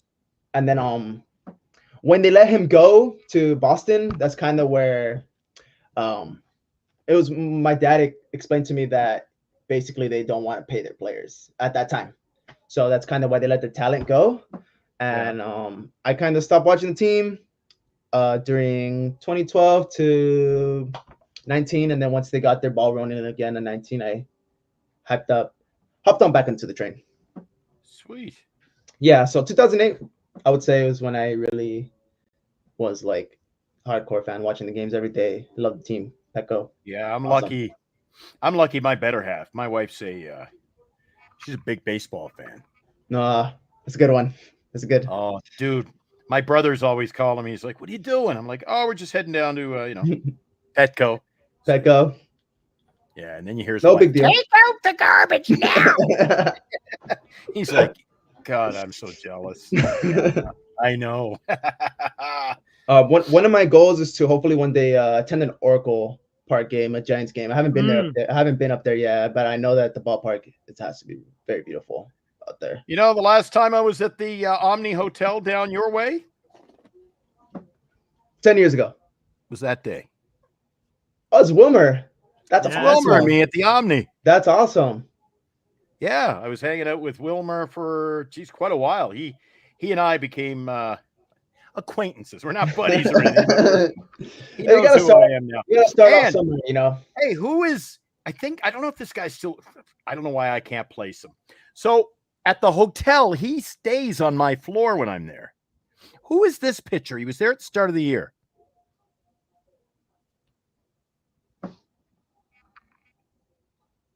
Padres pitcher? Padre pitcher. At the beginning of this year. Yeah. I don't mean to put you on the spot there. I can't recognize the mustache. The mustache is throwing me off. Can't remember his name. No one really has a mustache in our bullpen. That's just throwing me off. All 3 games when I was there. All right, senior. And then, was it Waldron? Is that the knuckleballer? No, it's not Waldron. No. And then guy who's wait. It starts with the K. He played for Seattle. He played for Seattle. He was like a reliever. Yeah, he was a long reliever. He played each game and he pitched a couple innings each game. I think he came from Seattle. I think his last name starts with K. Because I remember at the beginning of the year. And then I was hanging out with this young rookie sensation in the major leagues earlier this year. And by the look on his face, he wasn't thrilled to be spending too much time with me. He mustn't be a fan of Giant Sports Talk Live. He does not look happy. My man just got here to the States. Give him some time to get acquaintance with all the folks around, and I think he'll open up a little bit. He's barely even smiling. There's no smile whatsoever. I wouldn't blame these guys. We had a great time that trip. That was a great trip. Oh, and then, we all had bad hair day here. It was windy as all get out. You'll recognize, out in the back where the cars pull in, the players take their vehicles. For Petco? Yeah. They had the little booth, kind of a booth. It's almost like you're going through. People stand out. Yeah. So Oh, that when he had his beard. That's a good. That's a good one. Me and Dylan. Yeah, that's cool. Yeah, he was a good guy. He talked to me for about a half an hour, and he was first day in town, and he was just like, "No, I don't think nobody recognized him." It's the so beard. Said, can I get a picture with you? And he's like, "Yeah." And then he's just like, "Oh, so you're a Giant fan?" I go, "Yeah." He goes, "Oh, I'm sorry to hear that." And we just, and he didn't walk away because usually they'll sign an autograph and boom, they're gone. I wasn't getting any autographs but he was just like, "Hey, you down for the whole series? You from the Bay Area?" And he took an interest and talked to my wife. And yeah, he was a great guy. And there was a couple of kids showed up, signed for them all. And he's a poet. He writes poetry, dude. Good dude. I really respect him. He's got a poem called "Let My Slider Slide" or something like that. It's pretty fantastic. Yeah. Matter of fact, John Miller read out a couple of that during one of the Giants broadcasts. Oh, his name is Bernice just messaged me. Steven there you go. With the cake. I told you it was with the K. I recognized him because he played at the beginning of the year, but he kind of fumbled, and they were like, "Yeah, you know what? Yeah, no more." Yeah, I remember it was with the K.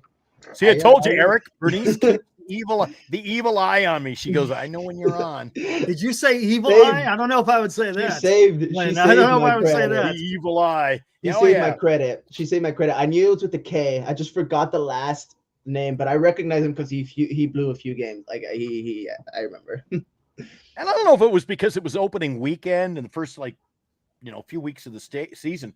Everybody was so cool. Like his wife talked to Bernice outside the hotel, and just everybody was in a good mood. And then then it got a little dicey for the Giants. They weren't as easy to talk to.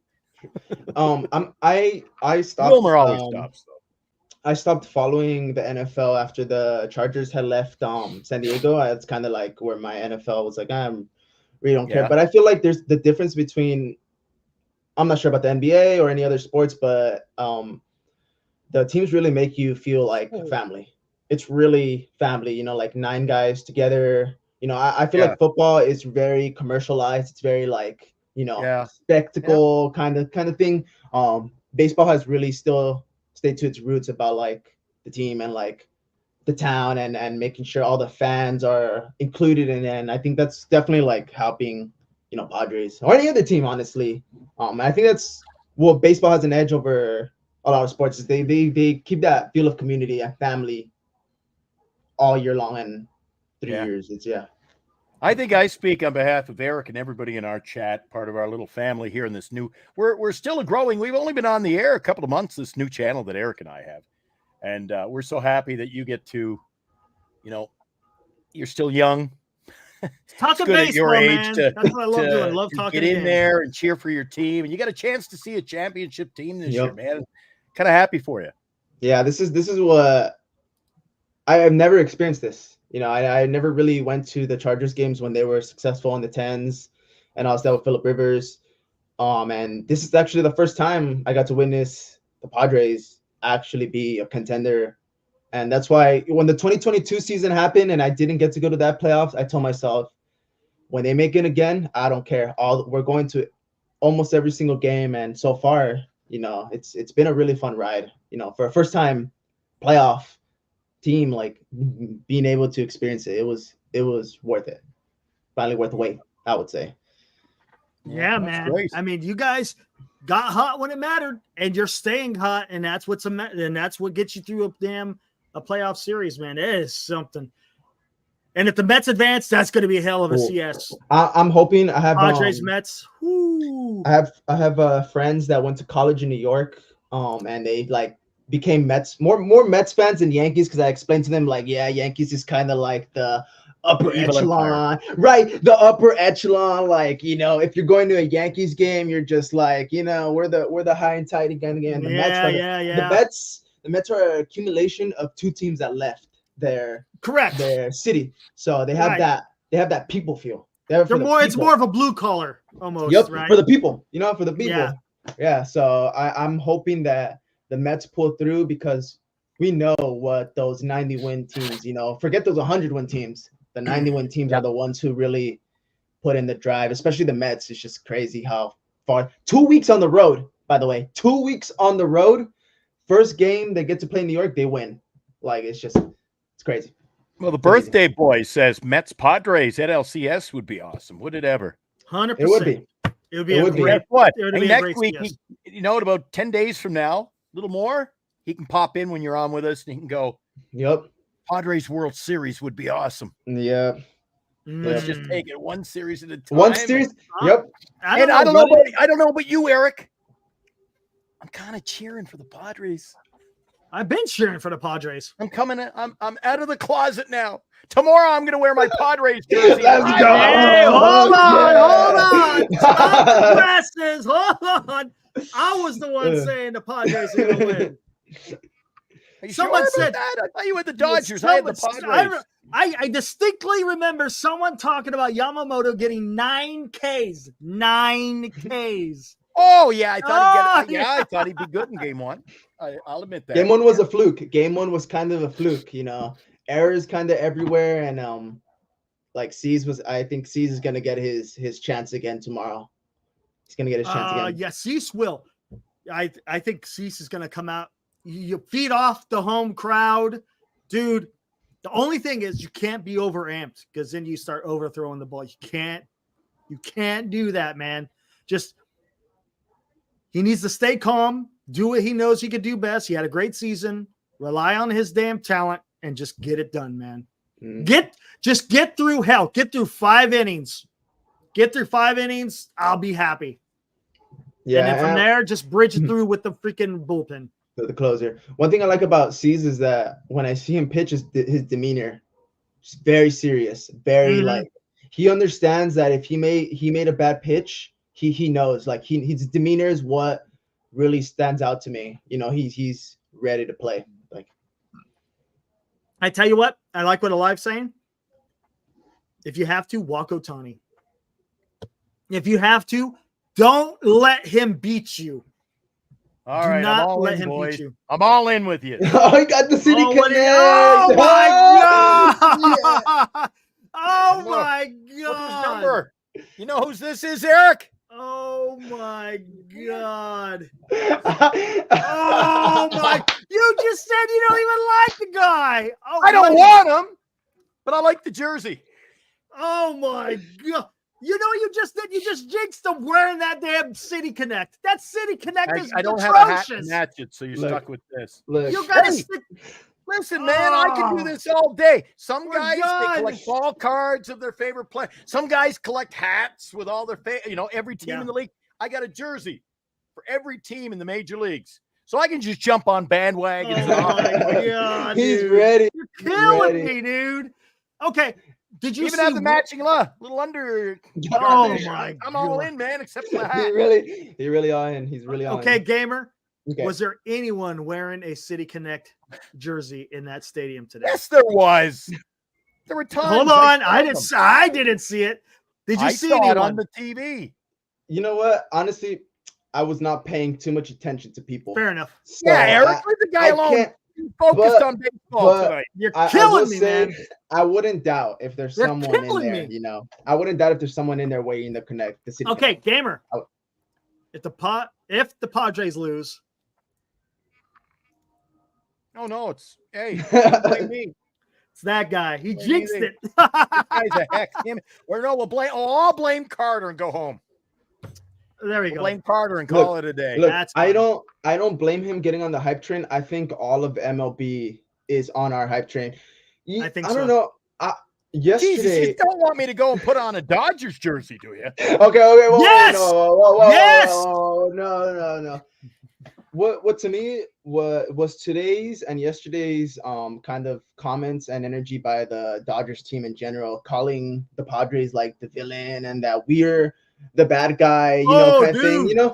Little do they know. Do they know who they are? Do they know what team they are? Like, No. literally, Dude. they're the Yankees of the NL. Like, come on, I man. know. And then it's funny because I've talked about this earlier in the show how Dave Roberts just looks so freaking weak. He just looked. It was bad. It was a bad look He for looked, Dave petty, Roberts. tonight, he man. looked like he was caught the 8th, 9th. But inning. He looked like he was but caught in the headlights tonight. Schilt came out, and I love how he stuck up for his team. He had a great quote out there. It was fantastic. He stood up for Machado. He stood up for his team. He stood up for, the Padres baseball. It was great. It was great, which still do. Yeah. That's the big difference between last year's and this year's team. Everyone's playing like a family. Dude, last year they promoted like Soto, Tatis, Machado, and Bogarts as these big four guys, like, saying things like, oh, pitcher's better, watch out, when we're all up to bat. I'm like, dude, look what happened. 23, y'all are playing for yourselves. You know what jinxed you? Yep. Was that dumb guy and his cohort singing that stupid ass song. You know which song I'm talking about. You know what? I got you a better one. I have you a better one. I was at the first Padre game of 2023 when Clayton Kershaw pitched, and we demolished him. And they put Clayton Kershaw's face on the screen crying. They put him crying. That was the 2023 curse. That was me and my sister looked at each other and we were like, that's wrong. Like, that's bad. Like, and you know what happened in 2023? We fucking fumbled. 82 and 80. 82 and 80. Barely over 500. So this year I think they're taking it much more hard, more family, more about the group we have, not about this superstar individual, like the family. Right. It was more, you got more of team play rather than individual. Yeah. And I don't know if Mr. Peter Seidler, rest in peace, I don't know if him passing away actually did ignite a fire under them. A lot, I'm not sure historically what has happened when an owner who's been very involved with the team passes away and what happens the few seasons after. I'm not really educated on that, but after he passed away, it was like the whole team gave off the selflessness. They gave it they gave off the ego. They just said, we're doing it for Peter. And I'm not sure that really worked. Right. And if they, I don't know. It's a combination of a lot of things. Like, the team is playing for a family. The team is playing for a man who gave the fans what they wanted. And it's all for Peter, really. And it kind of amazes me, Hey, something else, not a gamer? We did a show earlier this afternoon, Eric and I. We did an interview style program with a guy from Detroit, their public address announcer for many, many years. And I never even thought to ask you. So I did play-by-play professional hockey for 20 years. I was in minor leagues, AHL, and in the Quebec Major Junior League, which is Canadian Junior. And I got to work in the same league. So not with the same team, but we became friends. The same people. Right. For Donnie Orsillo. You must know Don. Boston was doing hockey for the Springfield Falcons in the AHL when I was with Fredericton. That's awesome. Boston really messed up letting them go as their catcher. And their excuse was saying that ratings. It was ratings that was the reason why they let him go. It's kind of ridiculous, but yeah. You guys got a great broadcast. Your color guy too. The old Don and Grant. I think Don and Grant. Yeah, Grant is awesome. He's really awesome commentator. He really they're really good balance. Grant they're like two buddies just watching the game. Yep. Like the three of us watching the game, they're just talking. Yep. Isn't Tony Gwynn Jr. on the radio? Oh yeah, Tony Gwynn Jr. is on the radio. Sometimes he gets a chance on the broadcast when one of them steps out. But yeah, Don, I think Don coming over and Grant knowing the history of the Padres, it's a really good combo, and Grant keeps the fun in it. Well, yes. Don brings in the serious. And what I think I respect about Don too is that he's not afraid to do really good calls for the other team too as well. So if you just happen to watch a broadcast and you're watching the Padres broadcast version of it, you can still get a good experience because Don Orsillo still puts in some good effort when, the other team scores or he keeps it entertaining. So I think Don Orsillo. He was good hockey broadcaster. He was good hockey, and he's respected. Can't believe Boston let him go. Can't believe Boston let him go. Eric. Oh, I thought he was going to be. I thought he had the Boston by the balls. I thought he was going to be there 30 years as their next big broadcaster. Wow. And I also worked with you would know the guy. There was another broadcaster in Portland. He actually worked with Don Orsillo at Nesson as the host in their studio show. So I mean, they rated the AHL for talent, and nobody signed they picked a good spot. Nobody signed me. I don't know what happened. They got lost on the way to Canada, I guess. I'll make sure if I ever run to Don or Graham, I'm like, hey, I got a great buddy Glenn over here. amazing. Yeah, just radio tell him show. he used to be. Just say Glenn from the Fredericton Canadians used to do broadcasting there. That was a long while ago, man. Yeah. How long has he been with the team? I think this is his, I want to say 20th? 5th or 4th year. Oh, not bad. Only the 5th? I think 2019 maybe, or was it earlier? Oh, wow. Ah. When did you become a Padre fan? What year? Okay, so I was a fan 2008. But once like my favorite players left, Aegon, I kind of stopped watching. But Adrian 2020 when the COVID season happened, and there's like word about Tatis and like the Padres gaining momentum. What's funny is it was my older sister that actually, she got a membership with the team even before they got super big, like how they are now. And she like kind of kept it a secret, and she told me, and we've been going since 2022, and ever since then we've just kind of been diehards because of like how much investment there is in the team and how much fun the environment is. Really is a fun environment. Man, I'm trying to remember that one Padre. He's a right-handed hitter. This is back during the Giants runs in 2010 plus. He'd always crowd the plate, and he'd always get pissed off if a pitcher hit him. And I can't remember what his damn name was. He's a big slugger, right-handed bat.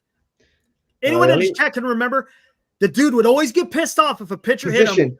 Position. Do you know a position? He was I think he was an outfielder. Outfielder. Gosh dang it, I can't remember. Was he the one who started a fight? That's it. Grand Admiral Carlos Quinton. There you go. Yep, he started the fight. He got hit. Left fielder. That's the guy. Yep. That's the guy, man. He'd crowd the plate and get pissed off if he got hit by a pitch. Yeah, I was not there for that era. I think like Eric Hosmer and Eddie.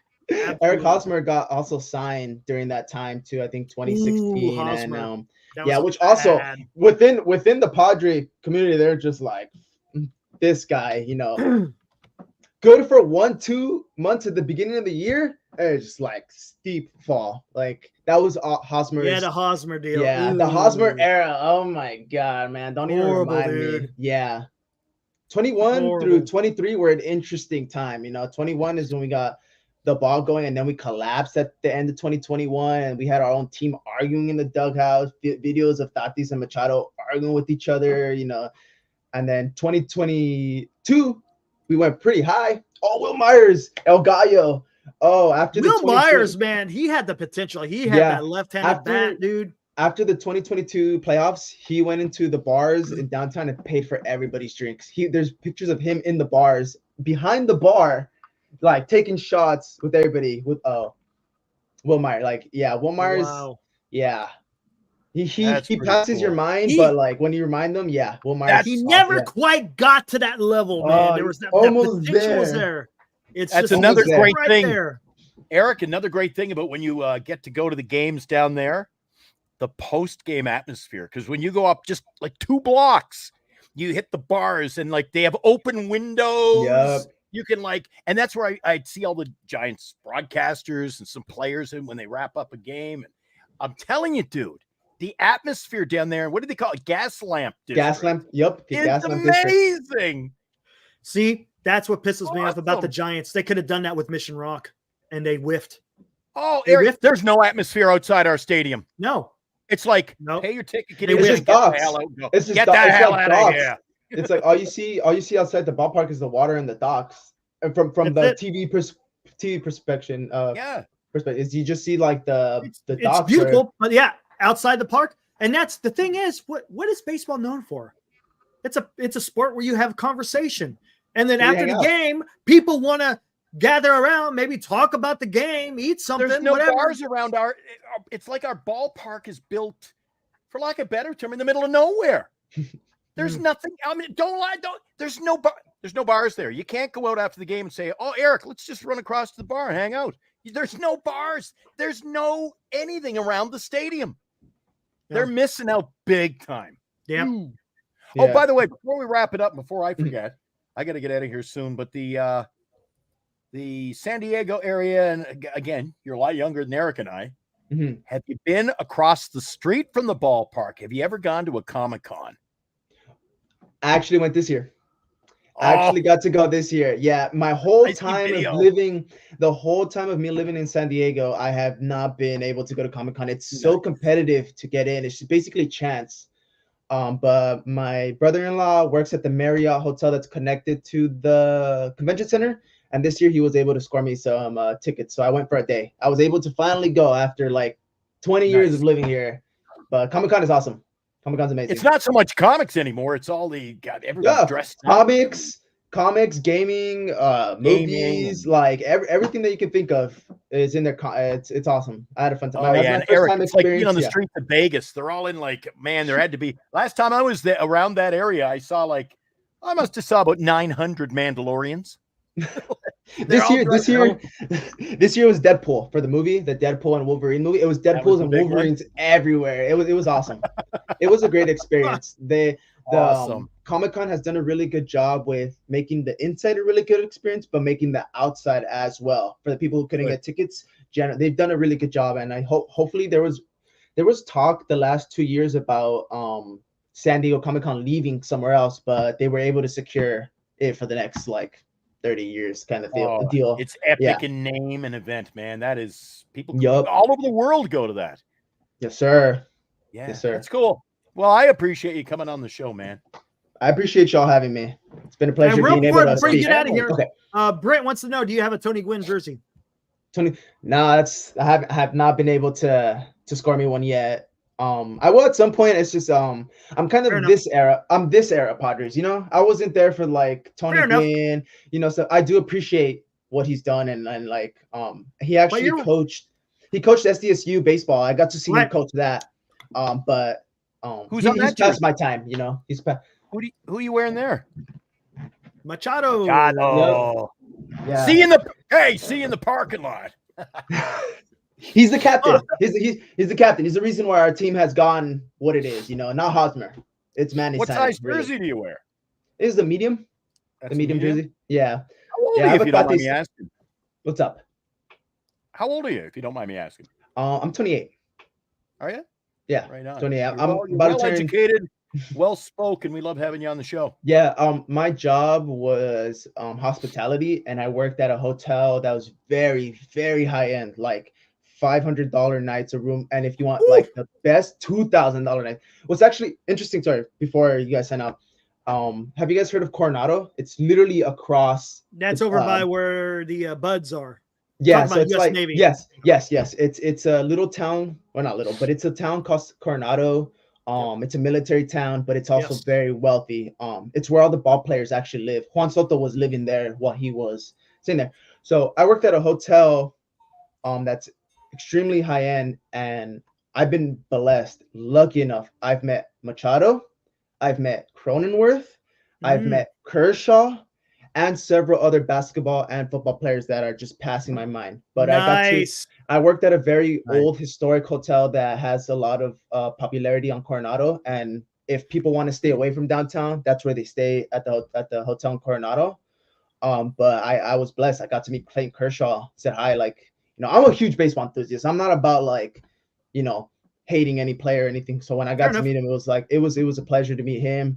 Pleasure to meet Machado. Machado before he even blew up, before he got even big like this. Same thing with Jake, Austin Nola, Austin Nola, the catcher that used to play. Used to be. Yeah.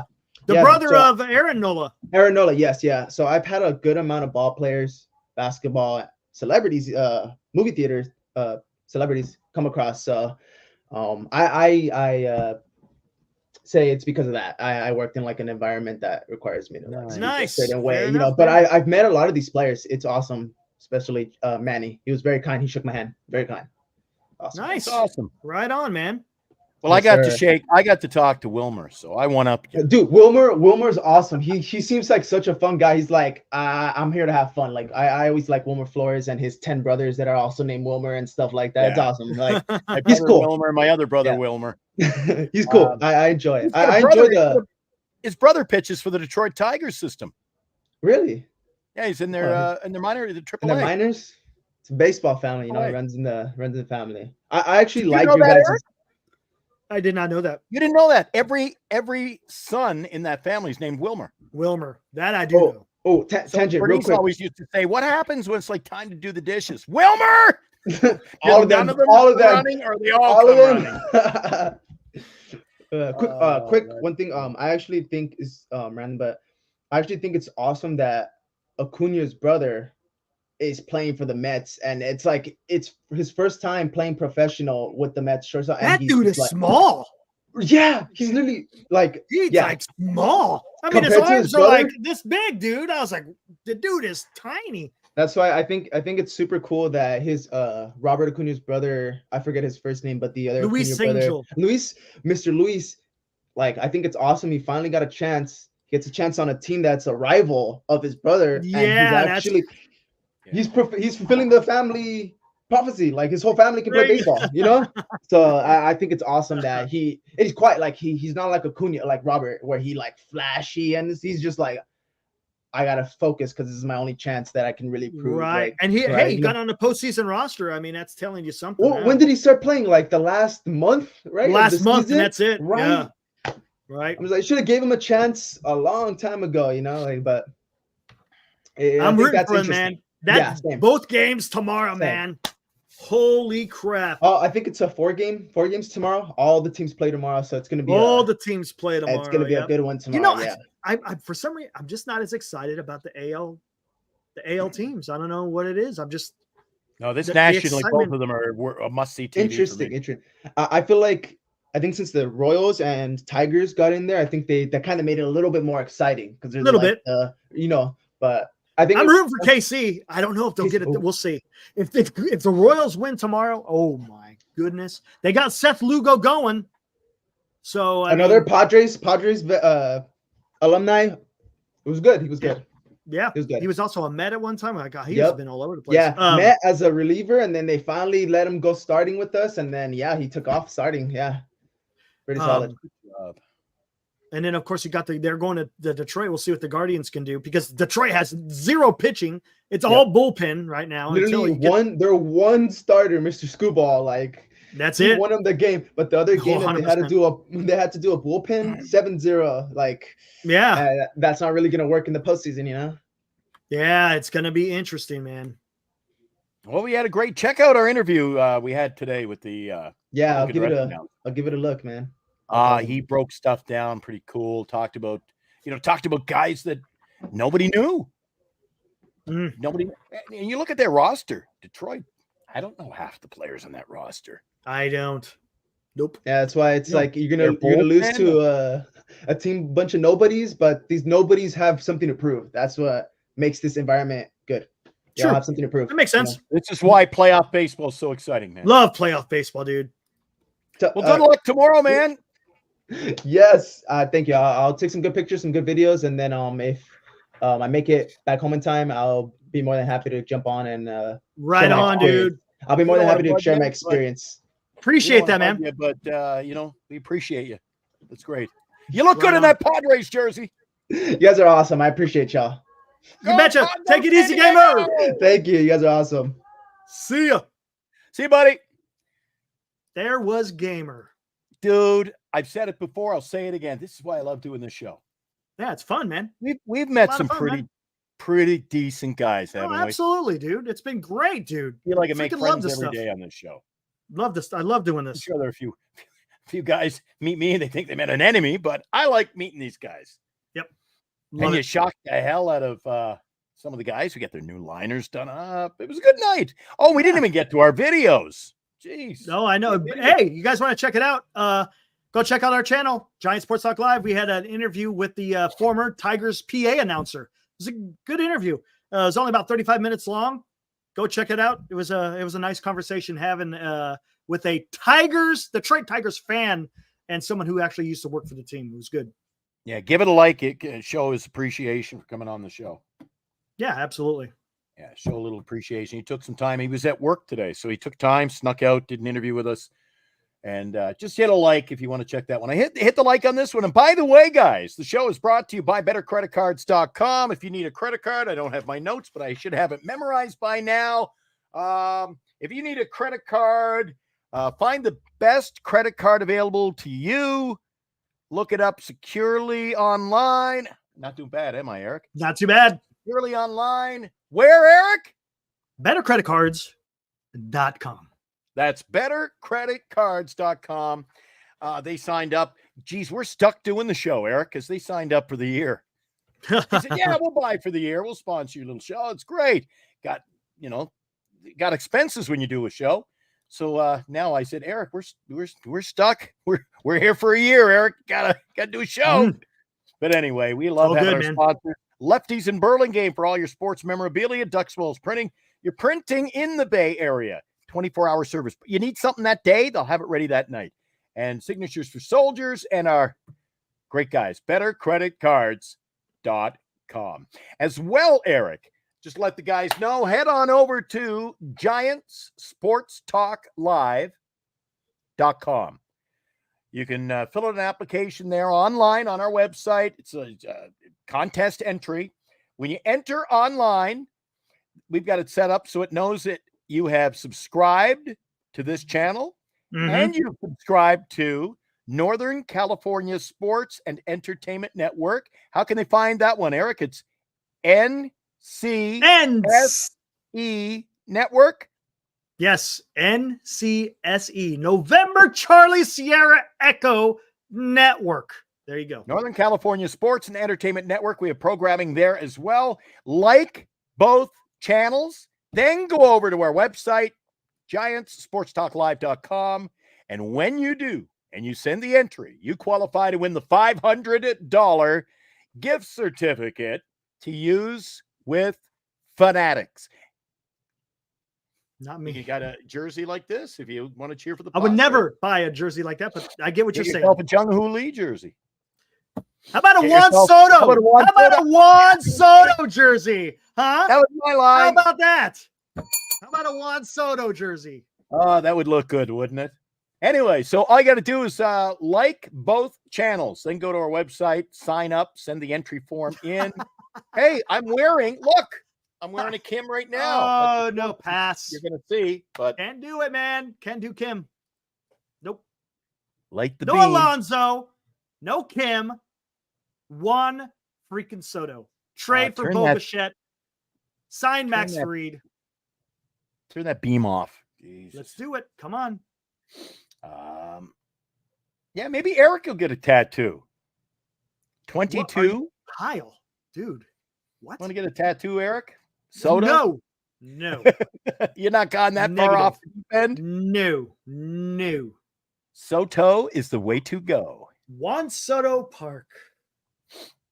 That's a nice ring. Was it? I can't remember. They knew the name the other day. We'll have to hire a helicopter pilot, fly him around. Fly him around. Like I said to Eric, just give him the helicopter. Just say, hey, you're going to have it. Fly him to Yosemite. Parting gift. Hey, fly him to Yosemite, right? Like I said, show him El Capitan and put his face right on the side of freaking El Capitan. You're good to go, man. Busy day tomorrow, Eric. Yeah, 4 games. I'm not going to do a game. We're not doing all 4. We're going to cover. We'll just do everything at the end. In the morning here. I was going to do we had the opening of the National Hockey League tonight, so I was planning on doing a show. Juan Soto Boulevard, even better. I can't keep doing this. I can't keep going around the clock doing this. I got to be up at 6 a.m, do the radio show. So I'm getting burnt out, guys. So I got to get a couple hours sleep, do the radio show, refuel, and then watch 4 games of baseball and do this with you guys all over again. Yeah. Hey, just think about it. Tomorrow could be whittled down to just 2 games. Let's hope so. Right? Real quick. Go ahead. Oh, no, you go ahead. I was just going to cover who's going tomorrow. Oh, before you do that, just so I cannot be blamed for shunning my duties, if I was over on the other channel tonight, Eric, and I did a hockey show, which I was planning on doing, St. Louis Blues beat Seattle 3-2 this afternoon. Boston, they had a come-from-behind effort, fell short. The defending Stanley Cup champion Florida Panthers beat Boston 6-4. And in stunning fashion, the team that doesn't even have a name yet, Utah, the Utah Hockey Club, they beat Chicago 5-2 in their inaugural National Hockey League game. Wow, how about that? The small wonders never cease. How about that? Unbelievable. I couldn't believe that when I checked it out. 2-goal effort from Dylan Gunther in the win. So I was going to talk about that, but hey, I just covered it. No need to do a show now. Hey, what do you want to close with? Yeah, let's do the real quick before we get out of here. Talk about what's going on tomorrow. Oh, geez, we'll be here all day. It's a four-game afternoon, Eric. There we go. Yeah. First game right there. Cleveland versus Detroit in Detroit, 12:08 Pacific. Now, Alex Cobb, former Giant, going to take the ball for Cleveland. Detroit, again, undecided. Sounds like it's probably going to be a bullpen game for Detroit. So let's see what happens there in Detroit. Should be fun. I always get worried, Eric. And I'm cheering for underdogs in this entire series. So you got Detroit up against Cleveland. I got to cheer for Detroit. But I don't like putting my eggs in any basket of a former Giants pitcher. I don't know. I don't feel good really? for what about Shamania? That game. Well, that's different. All right, so Philly takes on New York, and thanks to Shamania, the Mets are now in the driver's seat, holding a 2-1 series lead. They can wrap it up tomorrow with Quintana on the hill against Ranger Suarez. That is going to be a dandy game. Gets underway at 2:08 tomorrow afternoon. Pulling for the Mets, man. Hopefully Jose Quintana could get it Let's done. go, Mets. He did a damn good job when he was in Milwaukee. So let's see if he could do it here at home, man. Get it done. I think New York only gave up 3 hits today. Yeah, that was it. Yeah. I think it was a 3-hitter, and he went 7. Yep. And I think he struck out nice. 6, I think, something like that. The Yankees traveling to Kansas City. Should be a fun. I love Kansas. I like watching baseball there in their park. It's just something about the park is nice. That's going to take place 4:08 Pacific. Clark Schmidt going for the Yankees. Seth Lugo, their ace, will be going for Kansas City. See if Kansas City could get a 2-1 lead on the Yankees. Again, Yankees bats have got to wake up, man. And Aaron Judge needs to be in the middle of that. If he can't get it done, man, that's tough. Again, I'll say it again. Does he have a case of the Kershaw'itis when it comes to the postseason? Little yips. Hey, and you know what they always say, Eric? It's always a great day of baseball in Kansas City. Oh, yes. I stole my line again. You're a winner. And tomorrow, oh my goodness gracious, they're getting a little worried. Dodgers don't even know who to pitch tomorrow. Dylan Cease. Dylan Cease, where did you come from? Game 3. Not much rest, but he's back. He had a rough outing in game number 1. So they're going for the jugular tomorrow. Dylan Cease for the Padres. Dodgers, they might get a peanut vendor out of the stands if he can help them. I don't know what they're going to do. And they're down 2-1. Eric, you predicted it. They're trying to wrap it up in San Diego on home turf tomorrow. That's going to be another thrilling game. And we want to thank everybody who watched the games, talked about them with us. And of course, when you got a guest, Eric, who was at the game and wants to rush home and come on with you and I. Yeah, that's awesome, dude. Not a gamer. That is absolutely awesome. Yes, Ibrahim, in my opinion, correct. He should change his name. I am a gamer. I am a gamer. Hopefully ceases the Dodgers season. That is correct, Ibrahim. That's pretty good. Not his best material. He is the master of the pun. 100%. Yeah. And he knows his damn classic rock. He's classic rock. He's okay. Right, Abraham? Man, dude. Another one of our good guys. That's going to be something. Could you imagine Dodgers eliminated in the DS? Oh, man. One can hope. Padres cease and desist the Dodgers tomorrow. Look at Alive coming with another one. Just wait, Eric. Oh, happy birthday, buddy. One more time before I'm out. Absolutely. Yep. Hope you had a good day. Better than my cease and desist. Yeah, I think I like the cease and desist. That's pretty good. Yeah, Dodgers never had the pitching. I know, man. That's what I've been saying. Abraham, I'm just a casual fan.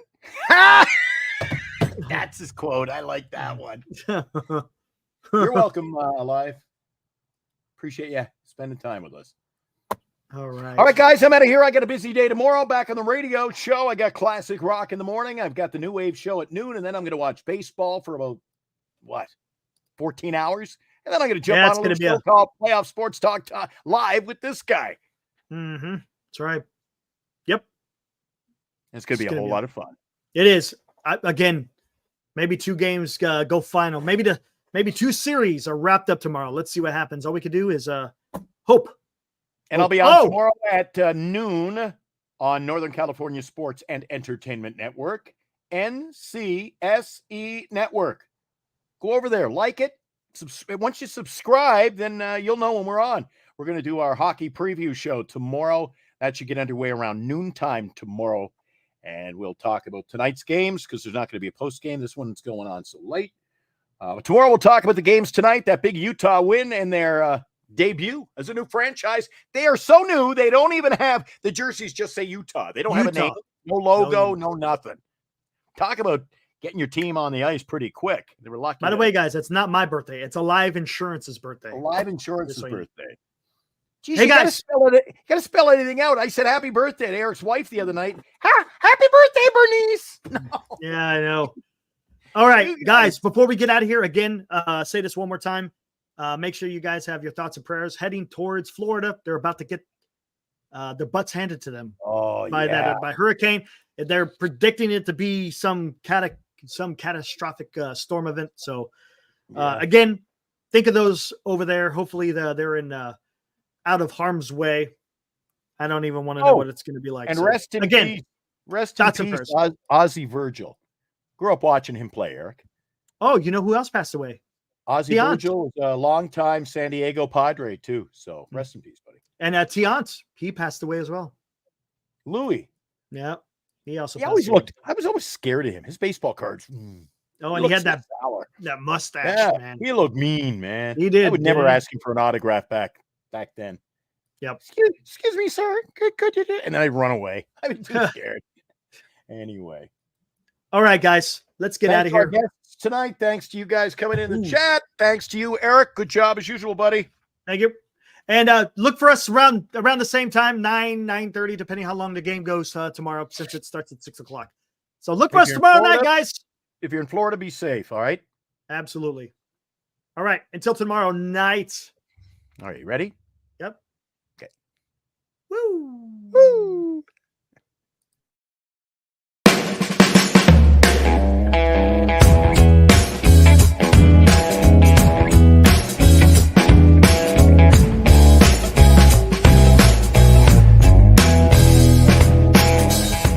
You've been watching Giant Sports Talk Live with Eric and Glenn, a Northern Lights Entertainment Broadcasting production.